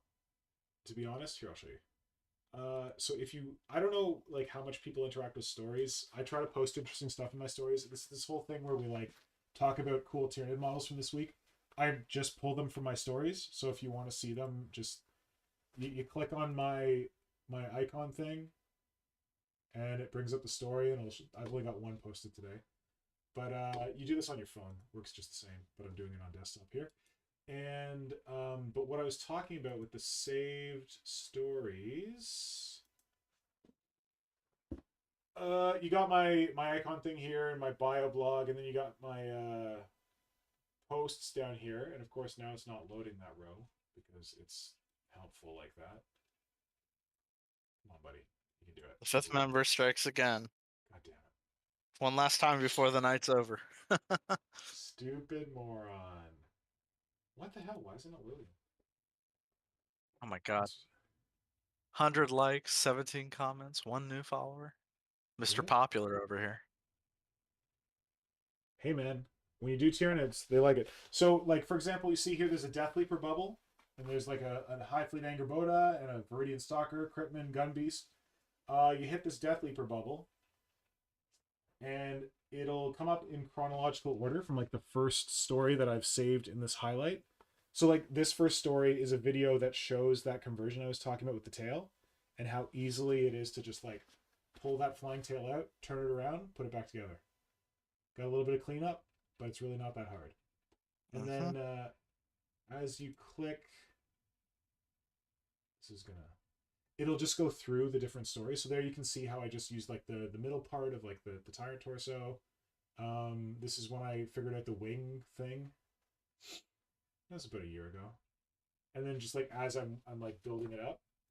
Is this? Oh, there we go. Yeah. So, I guess I did modify the neck slightly. I cut it and made it a little more vertical. There you can see I put in the Carnifex eyes.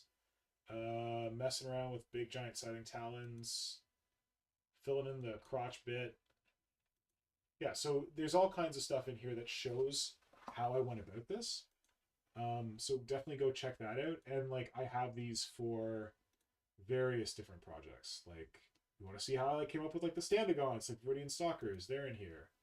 Or like I don't have as much on like Cryptman's Gambit, the crazy crucified Tyranid Prime I did for Marco, but there's a bit of like work in progress here.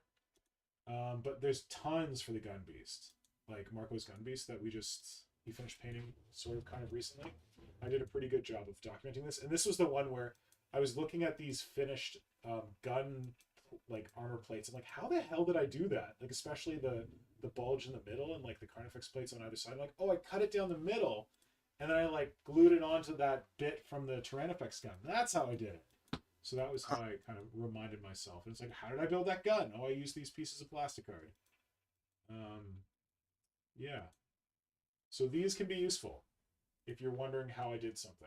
And there's a bunch of them. Like, there's like stuff about my studio. There's like Xenos Alchemist episodes. If you just want to find like the Xenos Alchemist podcast episodes, you just find the post here and then click on it. What else we got?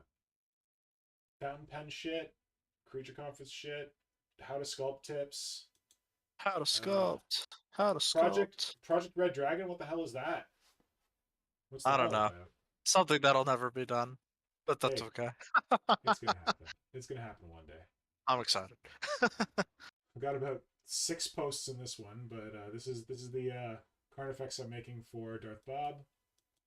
Big honkin' hell one that we've already talked about. He's clearly not paying enough for, but that's okay because he got in cheap.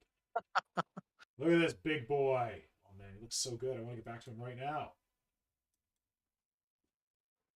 Yeah, so like there's all kinds of stuff in here. There's like my Kroot stuff. There's like I've even got a saved story about like how to take pictures on Instagram or how to edit pictures on Instagram if you go over far enough. Swarm Sentinels in here. Oh, here's Project Secret Allfather. Did you forget which one this was? We got Hell, Project Hell. Oh, come on, why are you so slow, Slowbox? So this is what we can hopefully look forward to in June Sealer. This big boy. Is this the Allfather? Yeah, we only got 4. Oh, Yeah. here. Actually, the next stream I will be on will be the first creature conference, assuming we continue to do the alternating, Yeah, with next week being Mr. Moloch and Mr. Hydra, and then the week after will be the first creature conference of June Stealer. right. So we And should plug June Sealer. We're gonna we for will June. be, We're encouraging everyone to yeah, do June Sealer projects. Get on it, and it'll be fun. yes, I will be revealing the super secret project, and as well as the first chapter of Triptych 28, which, Perfect. spoiler alert, has something to do with Gene Stealers. So That's happy. yeah, That's good. should be pretty cool. Awesome. Well, I look forward to that. Yeah, but I think that's all for this evening. Kajan, thank you for joining us and helping us with the comments and playing all those cool Tyranids to share with us. And on the account of comments, Vulke also said that it has been. Vulke said, I will say that taking entirely too many pics of my hobby progress has come out immensely helpful recently. So Yeah, Good. take pics. Like honestly, if you're working on a model and you're doing a conversion and you're on Instagram, just like put that crap in your stories. Yeah, Just that way you don't have to make a keep full post. keep dumping it in your stories because like what happens is that any story you post, you can do these highlight things that I did, but any story you post is saved on Instagram in your archive. So you can go into your settings on Instagram and click on archive, and you can look at all your stories. So like I'll like know that I posted like a cool model that I want to use as inspiration for conversion. I can just go into my archive and go back and look through my stories, and it's all saved right there, and it's really helpful with when you do something and then you don't remember how you did it. You can go back and check it out. So definitely just like slap them all up there. Yeah, for sure. Also, glad you didn't blow away in the middle of the stream there, Kajan. Yes. yeah, I'm glad as well. Yeah, stay safe, buddy. Will do my best. Good. Glad to hear it. All right, I'm going to turn off this browser thing. All right, thank you all for joining us tonight, and thank you for everyone who's watching this after the fact on the recording. Hope you enjoyed it. Let us know in the comments what you think. Let us know anything you want to see on the future Creature conferences, any questions you have, ideas, thoughts, whatever. Make sure to like and subscribe. We appreciate that greatly. And we will be back at the Euro time next week, which is 4:30 Eastern, 4:30 p.m. Eastern, and 9:30 p.m. in the UK, 10:30 p.m. in Germany, for a Euro stream with Hive Fleet Moloch, Hydra, and Flinhammer.